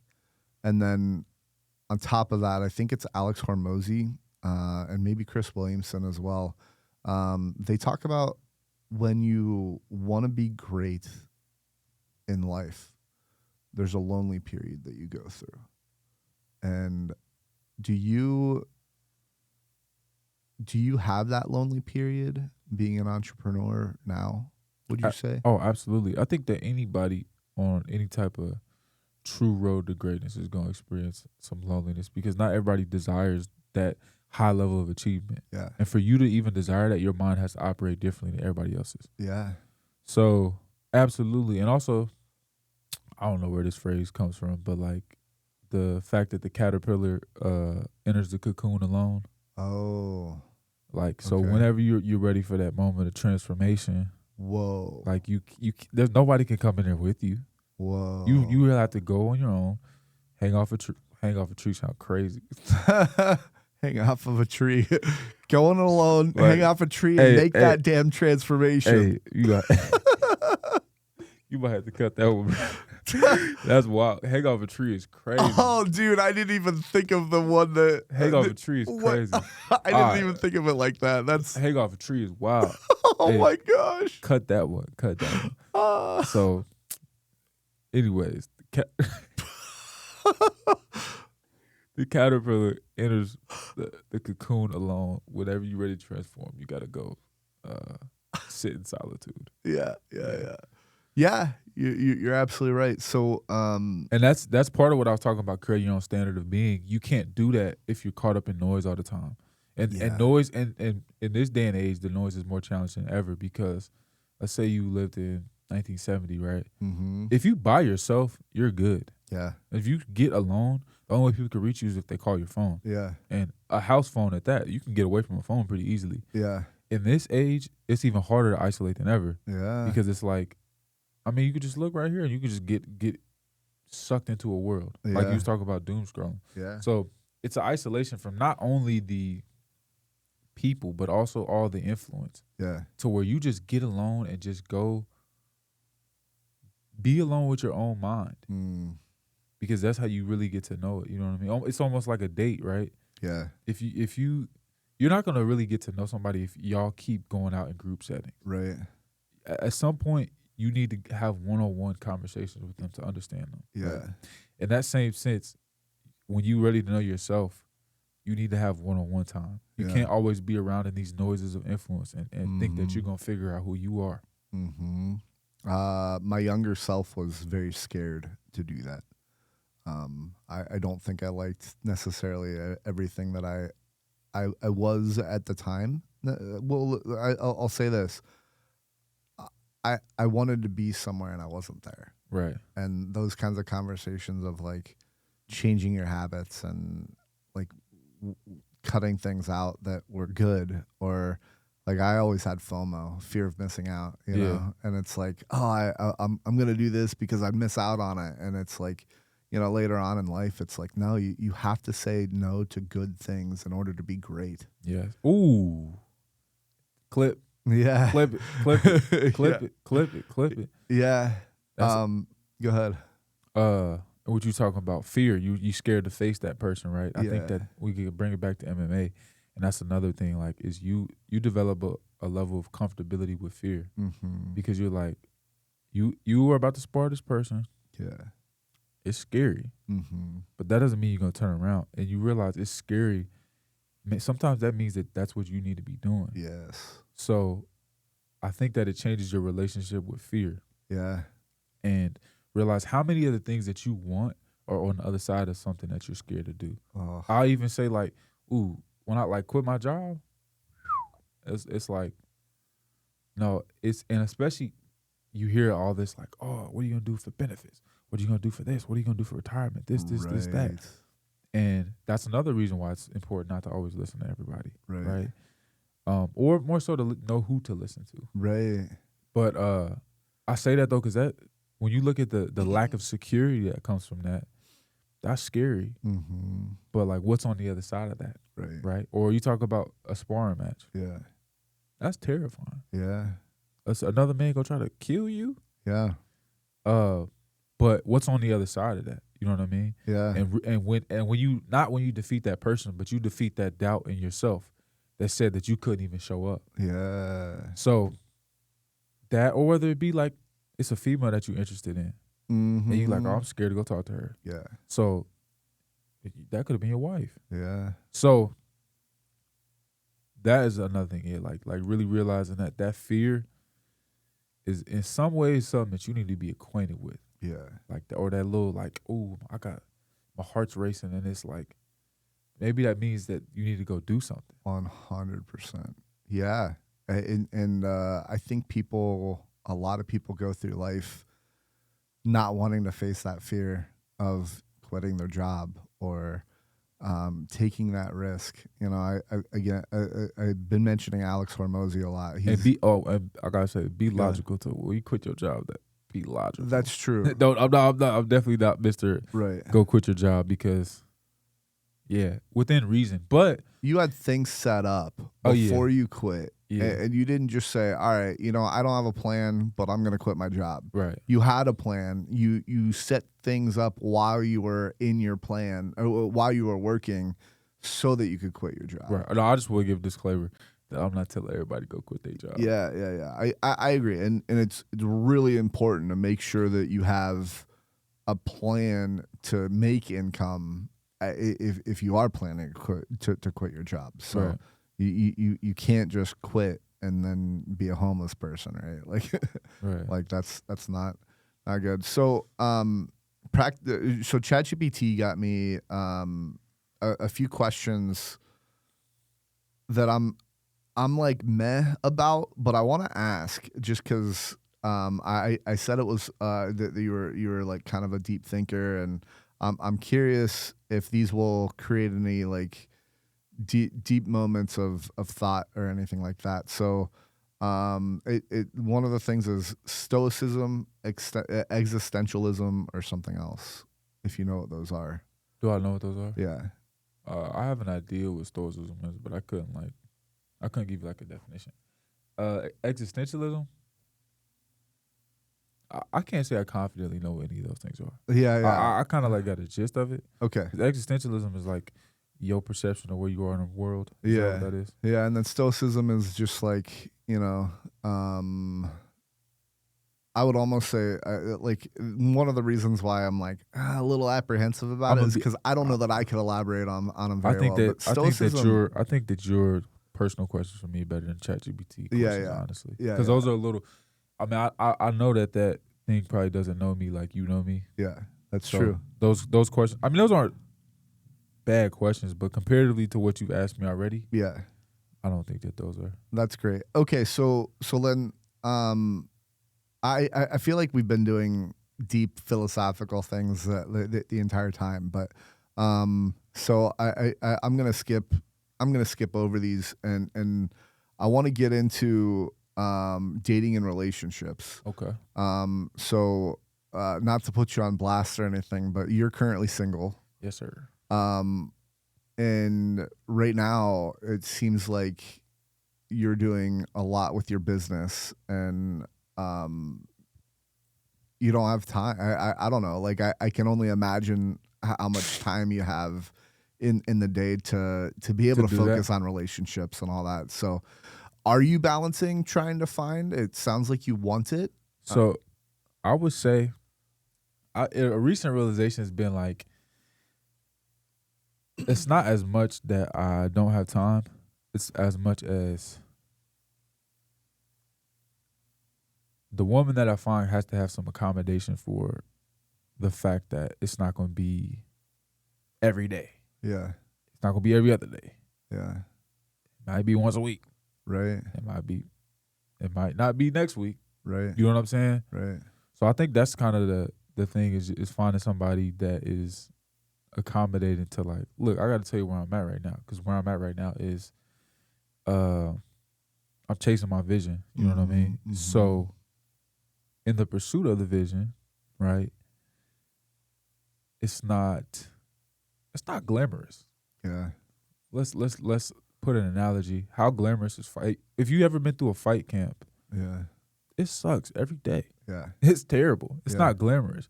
But that glory of winning that fight, right. There's nothing like that. Right. And when you win that, you don't regret a moment of training camp. Yeah. I think it was Muhammad Ali that says, I hated every moment of training. Mm-hmm. But I think he said, suffer now and live the rest of your life a champion. I believe that's Muhammad Ali. I'm not 100% sure. I'm not suffering.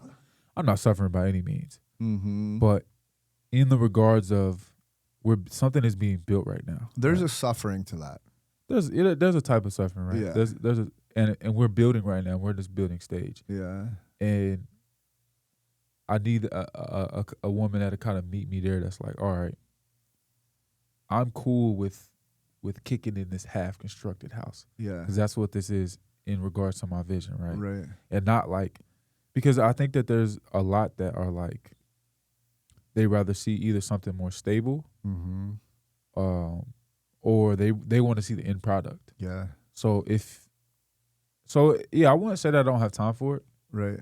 I'll just say that there's a certain type of woman that can accommodate it, because there's some that can't. Sure. There's a lot that can't. There's a lot that like, oh, you're not giving me enough attention. Right. You took too long to text me back. You know what I'm saying? Yeah. And especially at my age, it's a lot of that. So, yeah, I don't think I don't have time for it at all. But I think that there's a just like I said, I have a unique life situation, right?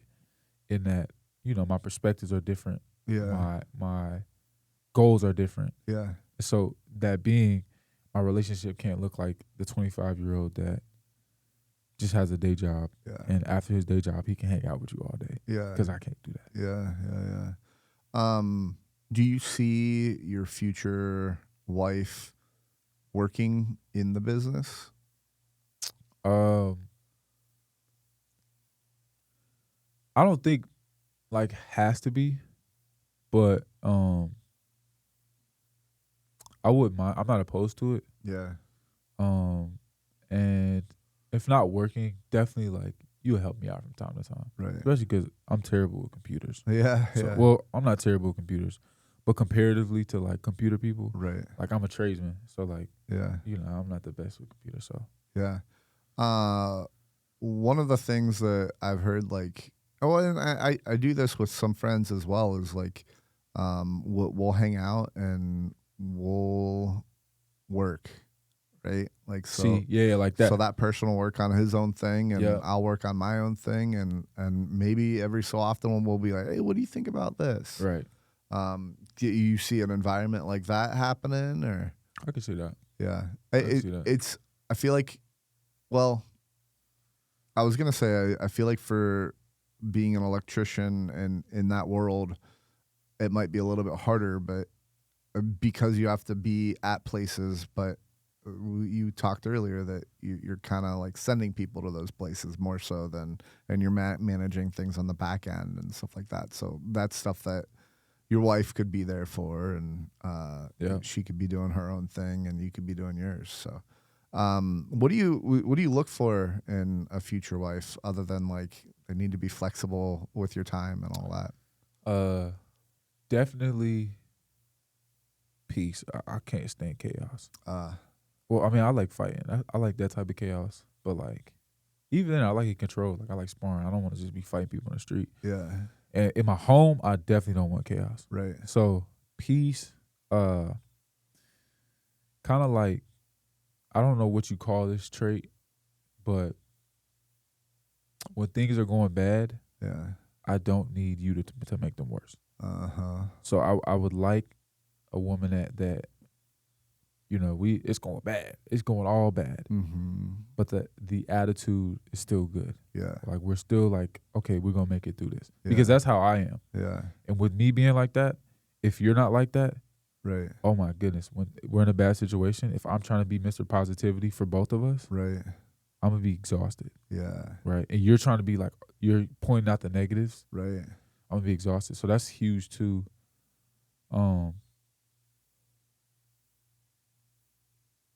Definitely helpfulness.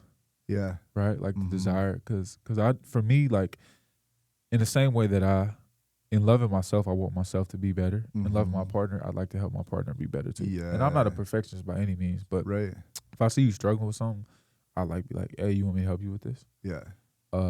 Vice versa too. Yeah. I would love you to be like looking at me and be like, yo, you got a weak area here. Yeah. You know what I'm saying? I could help you with this. I could help you with that. So I would say that too.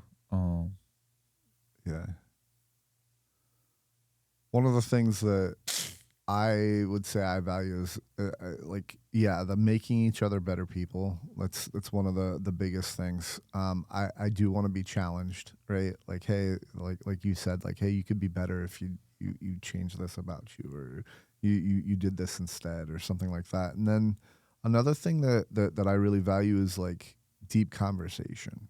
Like, there's a lot of people, and maybe you would agree with this, like, not a lot of people can spar with the deep conversations that I like to have. Yeah. I do, and you obviously are keeping up pretty well, if not a deeper thinker than me. But like, do you feel like that when you talk to some people, like that they just can't get deep enough? They don't have depth. Yeah, I would say so. Yeah, I didn't even think about that. That's a good one. That's a good one too. And I think also just effective communication. Yes. While we on this tip of relationships, yeah, there's this general contractor that I work for. He's in his 60s. He dropped this gem on me one day, just on perspective, right? Yeah. I had got him a gift.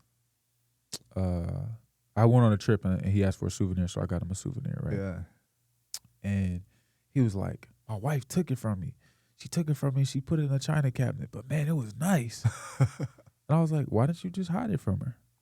And he said, that's not how you get through 50 years of marriage, by hiding things from your wife. Yes. And I said, now that's a whole paradigm shift. That's not even how I was thinking. I'm thinking like, yeah, just hide it. Yeah. Right?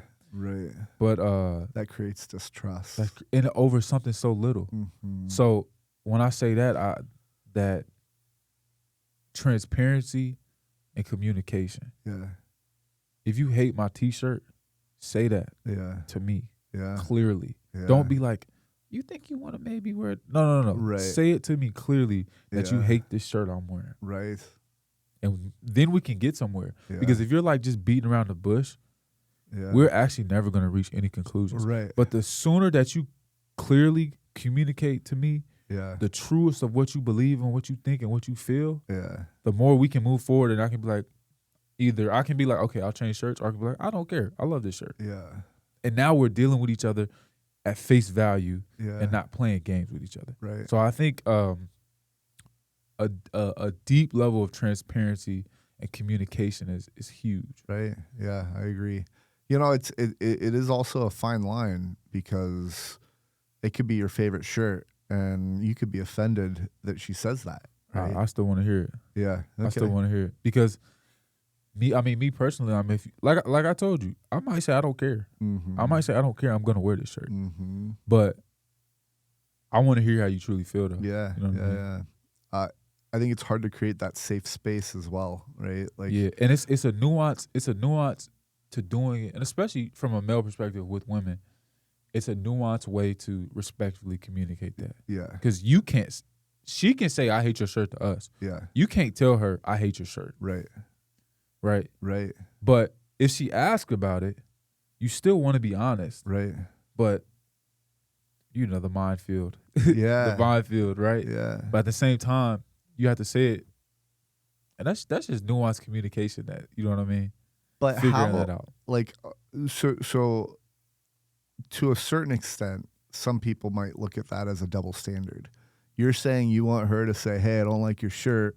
And then you're saying, yeah, but if she asks you, you kind of have to do a little bit of a dance. And I'll say, I would agree. This is why I say that, because, well, first of all, women are different than us. Yes. I think that's just what it is. And also, I'll say the me personally thing, I love people to be blunt with me. Mm-hmm. So I want to hear, that's me personally that wants to hear that you hate my shirt. Mm-hmm. Not every man wants that. Yeah. But me personally, that's what I want. I do too. So, but yeah, when it comes to that, like, and I can say that from my mother and my sister, like, there's I have to say things to them a certain way for them to be receptive. Right. Now I can say it however I want, and sometimes I still say it however I want. Right. But the receptivity, and that's also general human communication, right? It's like, do you want to say something for it to be received, or you just want to say it? Because they're both. Sometimes I don't care how you receive what I want to say. Right. I just want to say it. Right. But sometimes I desire for you to receive what I'm going to say. Yeah. So I'm going to shape it in a way. Like, so maybe I want you to understand a certain concept, right? Right.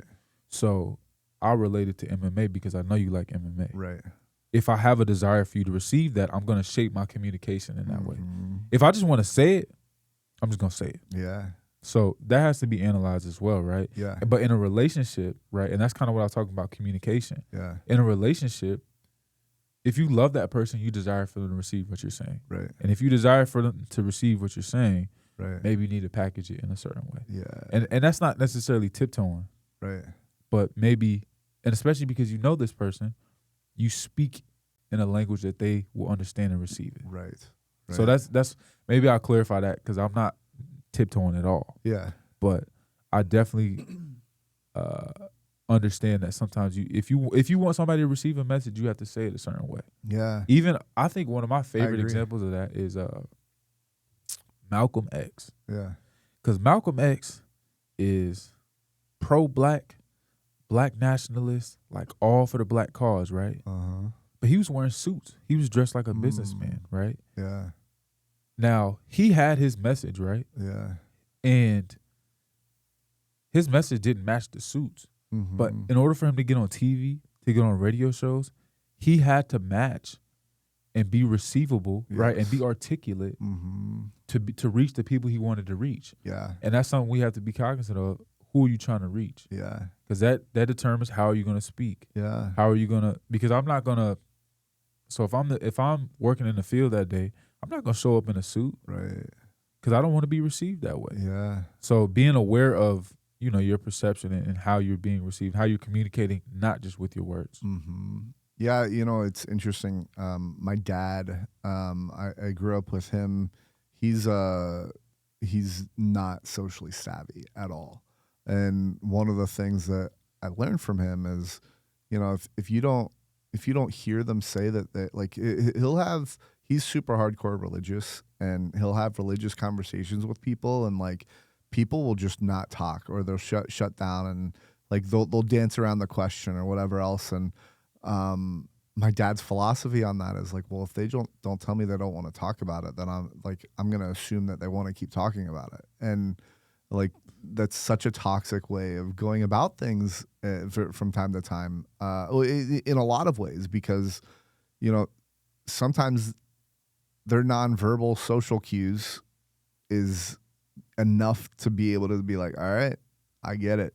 Or even like the dancing around it of like just being able to read people. And like for me, what I've been evolving myself to do is recognize what people say and what it actually means, right?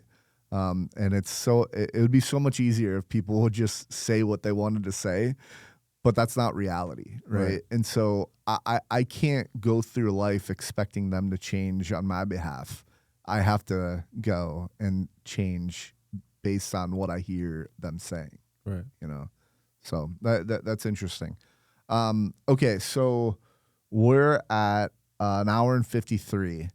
I've got at least one more topic to talk about. Are you good to keep going for a little bit? Yeah. Okay. So let's talk about disability for a quick second. Okay.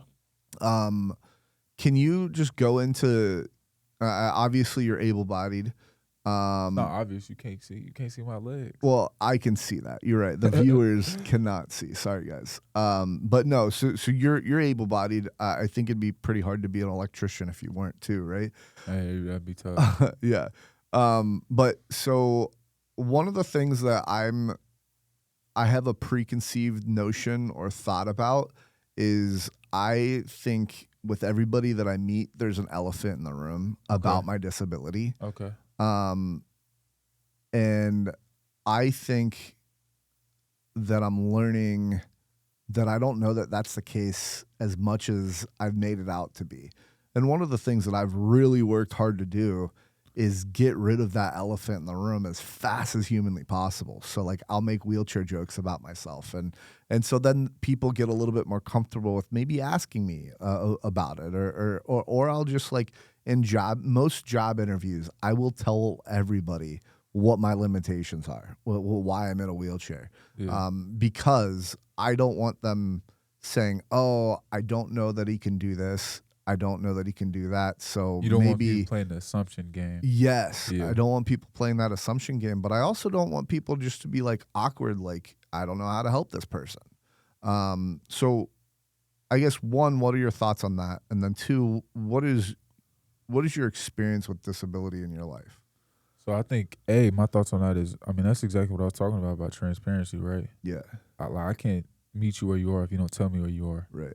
So it's almost necessary what you're doing, right? Because it's like I was saying, if you're in a relationship with somebody, whether that be a business relationship, long-term relationship, or just a relationship that you have with somebody for 10 minutes when you meet them, right? Well, the clearer that you make where you are, the more fruitful and real the relationship can be. So I think that's great. I think that's yeah. Okay. And as far as my relationship with disabilities, I would say my closest would be Brother Rob. Yeah. He got, and you should get him on the podcast for sure. Yeah, I mean, he'd talk. Connect us. I'm in. And he I believe got meningitis when he was a child, like really young, and ended up here. I think from the waist down, he has one functional arm, one that's like kind of half functional. Oh, okay. And watching him, I know you said you don't like it, but watching him inspired me so much because of all the Kents that he was told, right? Yeah. So, I don't know if you remember in the documentary, but there's a point when he said that the reason that somebody told him that the reason that he was in a wheelchair was because he was like cursed by God or something. Yep. I've had I have family members that have said that to my parents. So beyond the fact that you have to sit in a wheelchair, the fact that people tell you as you're a child that you're a curse, and you still got up and said, I don't care. As a child too, you heard this, and you got up and you said, no, I don't care. I'm gonna not only get up and change my life, but I'm gonna change other people's lives too. Right. So the inspiration is in the resiliency, and it's not all in the ability. Yeah. Right? It's some of it is in the mindset because people always saw you as less than. Right. And what'd you do? It's almost like a short basketball player. Proving them. Like Muggsy Bogues. Yeah. Right? Muggsy Bogues was 5'3". Yeah. And he was in the NBA. Yeah. Mike Bibby, I think, is another one. Mike Bibby's not that short, though. He's not? Okay. Mike Bibby's probably like 6'1" or something. Dude, I don't know sports very well. Yeah. So But Muggsy Bogues was 5'3". Dang. So like you hear, okay, he's 5'3". What's your excuse? Yeah. You're 5'10". You could probably make it to the league. It's not gonna be easy at all. Right. You could do it. What's your excuse? You're 6'2". What's your excuse? Right. So and not as much for the physical what he overcame physically, but how many people told him he couldn't do that? Yeah. And he still did it. Right. So I would say that and also just a sense of gratitude. Yeah. Because I'm like, how many times I catch myself being ungrateful? Yeah. And I literally like he can't even do some of the things I can do. But he's grateful every single day. Yeah. Yeah. So that's true. And I can still let no obstacle stop me from being a blessing to people either. Because he didn't be like, oh, well, I got this disability, so all I can do is sit here and just try to get along. It's like, nah, I'm gonna get up and I'm gonna run around and I'm gonna try to help everybody I can. Yeah. So why should I not? I've said this before on a prior podcast, but when somebody asks me about my disability, it's like, what other choice do I have? Yeah. Like it is for anybody. It is a miserable life to sit at home and do nothing and wallow in self-pity. Yeah. With whatever the situation is. Doesn't matter. And so it's like, what choice do I have? But you have a choice because it's people who do it. It's are people who do it, and that's why. That's how I know that. Like, although you say like, what choice do I have? Mm-hmm. There's plenty of people who do it, able-bodied and disabled. Yeah, that sit at home and wallow in their self-pity. Yeah. So to see anybody who decides to not do that, right, able-bodied or disabled, is super inspiring. And I think you were talking about you don't like the idea of the inspiration, and yeah, the bank job one is a little bit of a stretch. They're like, oh, you made it to work, congratulations. Yeah, that's a little bit of a stretch. But for me, part of the way the inspiration draws from is he's not doing the bare minimum and not even close. Right. Like, he's a phenomenal man. Yes. Doing phenomenal things. Yes. And that's where the inspiration draws from. And if he just had a bank job, and including his disability, like that's just another thing. And that's a plus. Yeah. That's because let's say if he wasn't disabled, he's still a phenomenal man. Yeah. So the disability is not what makes the catalyst that makes him phenomenal. Yeah. It's just a part of what makes him phenomenal. Yes, I 100% agree with that. And I'm okay if someone wants to look at me as a whole and say, wow, he's doing all that and he's in a wheelchair. Like, cool. Yeah. All right. I'm okay with that. But again, what are you doing? Change your own life as a result of it. Get up off your do nothing bucket and make, man. That's that quote. You might have to play that. You might have to play that. Yeah, I'd love that. Yeah, that's awesome. One of the other. Here's another thing, and I'm curious how you stand, because we're both different minorities. Let's say, is I think we're in a society of visual like what people look at things from the outside, and they'll look at me in a wheelchair or you because you're black and be like, oh man, like I feel bad for that person. And part of my thought is like, yeah, but there could be an able-bodied person, just from the wheelchair perspective, there could be an able-bodied person that has gotten beat up by their dad growing up, and both their parents are an alcoholic, and their brother died from a drug overdose, whatever it may be.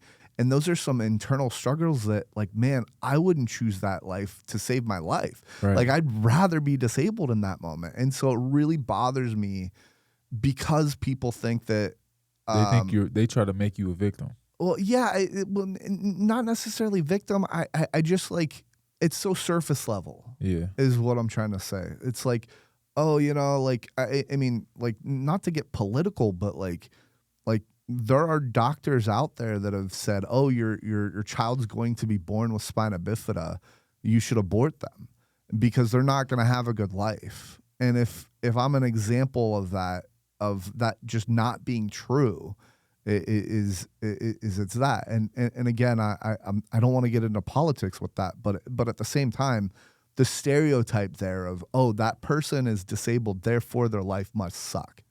Those kinds of things. Right. So I don't know if you have any thoughts on that. Well, I think that, I mean, like, you can either overcome your circumstances or become a victim of your circumstances. Yes. So if you want to be a victim of being disabled, you can be. Yeah. And if you want it to be like, well, I'm disabled, so I can't drive, and I can't do this, and I can't do that. So, I just kind of sit around here, and whether you're able-bodied or not able-bodied, right? Yeah. Like, what do you perceive your life to be? Do you perceive your life as a victim situation or a situation of opportunity? Yeah. And that's it. Yeah, so I think you and I would both agree that victim mentality is, man, it's so toxic. It's disgusting. It is. It's so bad. And this is something I haven't talked about in the podcast before. Is well, maybe I have once or twice, but I don't remember. So one of the traps with the disabled community is you turn 18 and the government says, hey, have a disability income check. Uh-huh. I had that. Yeah. I got a Social Security disability check, and I'm going through college at this point, you know, and it's like, if someone came to you when you turned 18 and said, hey, would you like $500 to $1,000 a month? And it's like, heck yeah, I would. Right. And you don't quite understand like where that's coming from per se, right? Or whatever else. And then so I was working in a retail company part-time, and they offered me a full-time position. And I told my mom, I said, Mom, I don't know that I'm going to take it, because as a whole, I'm going to get docked on my Social Security income, and I'm not going to make as much as I am now with the Social Security disability income and working part-time. Yeah. You know what my mom said? What'd she say? She said, Zach, we're cutting off everything. We're kicking you out of the house. We're canceling your car insurance. We're doing all this stuff if you don't take that job. And dude, I'm so grateful for my parents, because obviously now I'm not on Social Security disability income. And I like several years ago, I got on like a disability Facebook forum, and one of the topics was how to make as much money as possible while keeping your Social Security disability income. And it's like, you guys don't realize how much more potential you have in life. Like, take that leap, as we were talking about earlier. Take that risk. I think that's a social trap though as well. It is. Because America specifically does this, right? America only has social welfare for its lowest class. Yeah. So as soon as you are doing, it's not a system to slowly uplift you out of poverty, right? It's a system that's like, hey, we'll help you if you're just down the baddest. Right. But if you're doing decent, no help at all. Right. As if the person doing decent doesn't need help as well. Right. Right. Yeah. So that creates this mentality of, because it's the same thing with welfare. Yeah. Right. Where it's like, oh, I'm gonna stay poor because I don't want to lose my benefits. Yeah. When I think that's one of the worst ways that America does social welfare. Yeah. Is America assumes that social welfare is for the bottom of society. Right. When in reality, all taxpayers contribute. Yeah. So now obviously, okay, like the millionaires and billionaires, you don't really need much. Right. You don't need much. But aside from that, social welfare should be dispersed so that it should help you, get out of poverty, and help you stay out of poverty. Mm-hmm. And maybe that doesn't mean like direct financial incentives. Mm-hmm. Maybe that means programs, opportunities, and things like that. Yeah. But that's education. To me, that's one of the ways that I think that the American society is the worst, in that it truly incentivizes poverty. Yeah. It is one of the only systems that really incentivizes poverty. Yeah. So, and that's what we're talking about, breaking free from that, because it requires that. Because if you get a job, you should still get disability income. Right. Why should you not? As a matter of fact, it almost should be the opposite. Yeah. Like, hey, if you get a job, we'll give you more. Right. If you get a job, we'll give you this percent of your income. Right. Because wouldn't I want to encourage my people to get jobs? Yeah. Because what they're doing is encouraging you to not get a job. Right. So the reality of a better way of that system would be like, hey, if you get your first job, you hold a job for a year, we'll give you this, right? Yeah. Or welfare would be like, hey, we'll give you welfare for a year, but the second year it doesn't continue until you find a job. Right.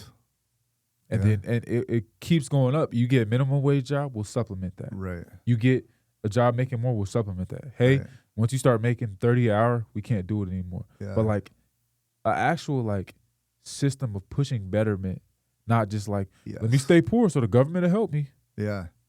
Yeah, and I think, and I'm not saying that someone should go hungry when I say this statement or anything like that, but I do think that there's a certain level of pressure that is good. Absolutely. That you can put on yourself that says, hey, no one else is here. Right. It's just me. Yeah. I need to step up. I need to do this. Yeah. And again, that's not to say that somebody should go hungry and we shouldn't feed people or whatever else, but at some point, you know, that pressure to take a pay cut to get a full-time job because it was gonna make me worse later on. Like, dude, that's one of the biggest decisions that's so important for me that changed the trajectory of my life, because, you know, being trapped in that system, and I've seen so many people do it. It's saddening. But also part of that is you though. Yeah, so because honestly, like how they say some things are burned by fire and some things are forged by fire. Yeah, like that's rough. That's cold. Yeah, they said they cutting you off and you don't take the job. That's cold. Yeah. So at that point, you have a choice. Yeah, because that's a tough situation. Right. And you're either gonna get through that tough situation or you're gonna crumble in that situation. Yeah, and you always have an option. Yeah. So you have to give credit to yourself in that too. You know what I'm saying? And that's what you chose, because you could have been like, oh, they're doing this. Oh, I can't do it. Yeah. You know what I'm saying? Yeah. Yeah. So, yeah, are you? Because I mean, right. we can say that's analogous to fighting too, right? Yeah. Because it's the same thing where it's like when the pressure comes, what do you do when you're losing? Yeah. Like, what do you do? Yeah. Well, yeah, and it's also, you know, going back to the disabled talk is, you see so many parents coddle their kids. You know, like here's a great analogy is like you're walking down the street, you're in a public place, and you see a guy in a wheelchair fall out of his wheelchair. What happens? You go help him get back in the wheelchair. Pandemonium happens. Yeah. Oh. Everybody freaks out. And they're like, oh my gosh, and like people are running to help out. What happens if an able-bodied person falls? Like hardly anything. Like maybe if they drop something, you or go if they're over. Old. Yeah, or if they're old, right? Like there's an element of there's an element of this person, and I always make a joke about this, like, dude, I'm already paralyzed. What else can happen? I mean, yeah, I could die. I could get more paralyzed, but like, you know, whatever. And but I understand that though. You know I do what too. I mean? I understand it though. I do too. I guess that's to say that because if people grow up, teachers, parents, they treat disabled kids a little bit differently. They think they need more help, and they help them, and I think that's toxic. Yeah, like you need to let the kids struggle. And sometimes, and you know, you've got helicopter parents. So it happens with disabled kids, able-bodied kids, all that. And the helicopter parent just doesn't want to see their kids struggle at all. And that struggle is such an important part of life. I think, but you have to understand too, like, what is their level of struggle? Right? Yeah. Because, like, for example, the way that a able-bodied person and a disabled person, especially specific to what their disability is, the way they need to struggle is different. Yes. You know what I mean? So, like, for example, even like me and you in the gym, where the limit that you need to push yourself and the limit that I need to push myself are totally different. Yes. You know what I'm saying? And I think that is what accommodation should look like. Yes. It should look like the struggling still needs to happen, but understanding that your struggle needs to look different than everybody else's struggle because your situation is different. And that's not even just disabled, able-bodied. That's everybody. Because it's even other people at the gym who don't like going as hard as I go. Right. Or it's people who like going harder than me when I just want to chill. Right. So I think that's an important reason of genuine relationship. Yeah. And genuine, I think people get misconstrued about like what love is, right? Because they think that they only see love from the motherly side, right? Of like, oh, hug and a warm meal and this, like love is also like looking in your eyes and telling you like you're doing terrible. You need to get your life together, like that, or what you said your parents did, right? Yeah. As much as that sounds harsh, I even made a face when you said that. I'm like, what? Right. But that's love, though. It is. And if you do that endless coddling, because at the end of the day, as a parent, you have to ask yourself, is my job to create a dependent child, right, or is my job to create an independent child? Right. Because if my job is to create an independent child who can function in society, right, if I really love you, I'm going to prepare you to live without me. Yeah. And that's one thing, as a matter of fact, Coach does that a lot, where he's like, I train y'all to not need me. Right. Which when he says it, you're like, Coach, you're going to be here forever. What are you talking about? But in reality, if you really, really love and care for somebody, you're going to train them. It's like the teach a man to fish thing. Yes. Are we just going to go fishing together all the time and I'll get you a fish whenever you need it? Or am I going to teach you how to fish? Because if I really care about you and understand it, because sometimes it's just lack of understanding. Right. Like they think they're showing you love, but they never understood what love was because they only experienced either too much coddling or, I've noticed this a lot, people who've only understood the harsh side where they've been, they've had it rough, right? Or they've never really had love. Yeah. So now they're overcompensating and over-coddling people. Right. Right. I can speak to many people in my life who I've experienced that with. Yeah. So, but that understanding comes from self-love and understanding where you at. Like, what was your relationship with love? What kind of love did you receive or lack thereof? Right. And how can you do that? How can you spread a more genuine version with your children? Because, I mean, we're never going to get it perfect. Right. So. Yeah, I think the last thing that I'll say about that is I think there's like a lot of people in the MMA space that basically say something along the lines of deliberate struggle is good. Like, we live in a society that's like, you know, we can go to the grocery store and pick out whatever we want. We don't have to hunt. It's a little easy. It's too easy. Yeah. It's too easy. So like deliberately doing hard things like ice baths or, you know, putting yourself in on the mat and sparring with people and getting punched in the face. And I think that's so lacking. Okay, one more thing. We're at 2:14. We good to keep one more question? One more is good. Okay, that's good.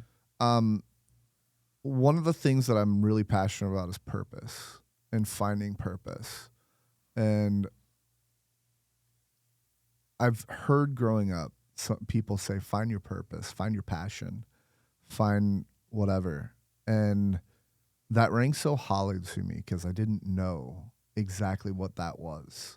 Like, I had aspirations and dreams to be a tennis coach or whatever else, and I have found that, but like someone that doesn't have a direction that they're going in life or a purpose, what would you say to that person?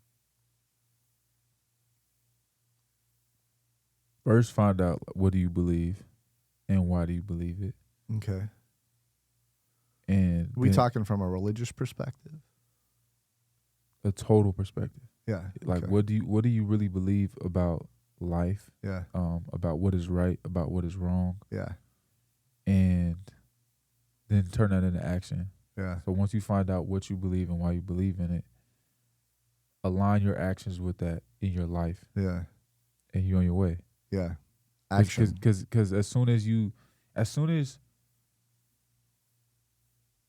come up with the belief, whatever you believe, mm-hmm. and then you say it, and then you live it. Mm-hmm. It actually doesn't matter what you're doing; you're living purposefully. Yes. If I agree. If I believe that the most important calling in the world is to be a janitor at the White House, mm-hmm. right? And I say that, and I do that, mm-hmm. I'm living a purposeful life. Yeah. Even though to somebody else it looks stupid. Yeah. But so the moment that you align your beliefs with your thoughts and your actions, you're living purposefully. That's so good. So, like, for me, I believe in freedom of my time, which is why I felt like I needed a business. Yeah. So let's line that up, right? Right.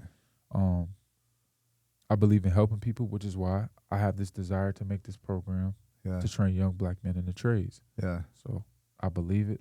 How do I make that into action? Yeah. So you live in purposefully when what you believe up here, your life is starting to look like that. Yeah. And it's not going to look like how it looks for anybody else either. Correct. Yeah. That's so good. I love it. Anything else before we wrap up? Anything else that you want to mention, or do you have any socials that you want to shout out, or? No socials. No socials. Okay. No socials. Definitely check out the movie though. Yeah. It'll give you context. It'll give you context for kind of what we were talking about. Yep. I'll link it below. Or even the trailer. The trailer is like a minute. So okay. For the people who got, I know people got short attention spans. Do you want me to link both? Yeah, you go ahead and link both. Okay. Yeah. Okay. I'm sure I could find the trailer on the same channel, right? I'll send it to you. Okay. Yeah. Sounds good. Anything else? All right, guys. Thank you for joining us today on the Rolling Forward podcast. If you like what you heard, hit that like button, subscribe, and drop a comment. I want to hear what keeps you rolling forward. My next t-shirt idea or something you heard today that stuck with you. I'm for it all. And if you want to see more shirts like the one I'm wearing, you can find my designs over at rollingforward.printful.me. And if you've got a story worth sharing and fits the theme of what we're doing here today, I'd love to hear from you. You could be my next guest. Until next time, keep rolling forward.